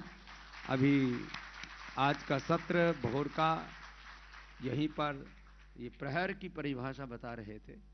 प्रहर अब दोपहर हो गया है, दूसरा पहर शुरू हो गया है, और हाँ 2 बजे वापस आ जाएंगे और भोजन ज्यादा नहीं खाएंगे और इसके ऊपर तो एक सत्र रखना पड़ेगा कि ये जो ड्रग इंडस्ट्री जो रिसर्च करती है ना, उसमें बहुत सारे कंफ्यूजन्स होते हैं। एक्चुअली रिसर्च जो है ना साइंटिस्टों के द्वारा ही होना चाहिए, जो निष्पक्ष हो। अब ये पैरामीटर तो है नहीं कहीं पर भी, तो उसमें जो अच्छा होता है उसको तो बता देते हैं, 2, 4, 5, 10%, 90% बुरी चीजों को छिपा लेते हैं। और ये मतलब बहुत सारी गंभीर आपने बातें बताई अभी, और ज़्यादा रहस्य उद्घाटन कुछ अपने आप कर लेंगे। तो अब भोजन प्रसाद लीजिए और फिर मनः प्रसाद सौम्यत्वम के साथ वापस आइए। धन्यवाद। I would request everybody to stay seated. Chaperons, please guide your respective guests first.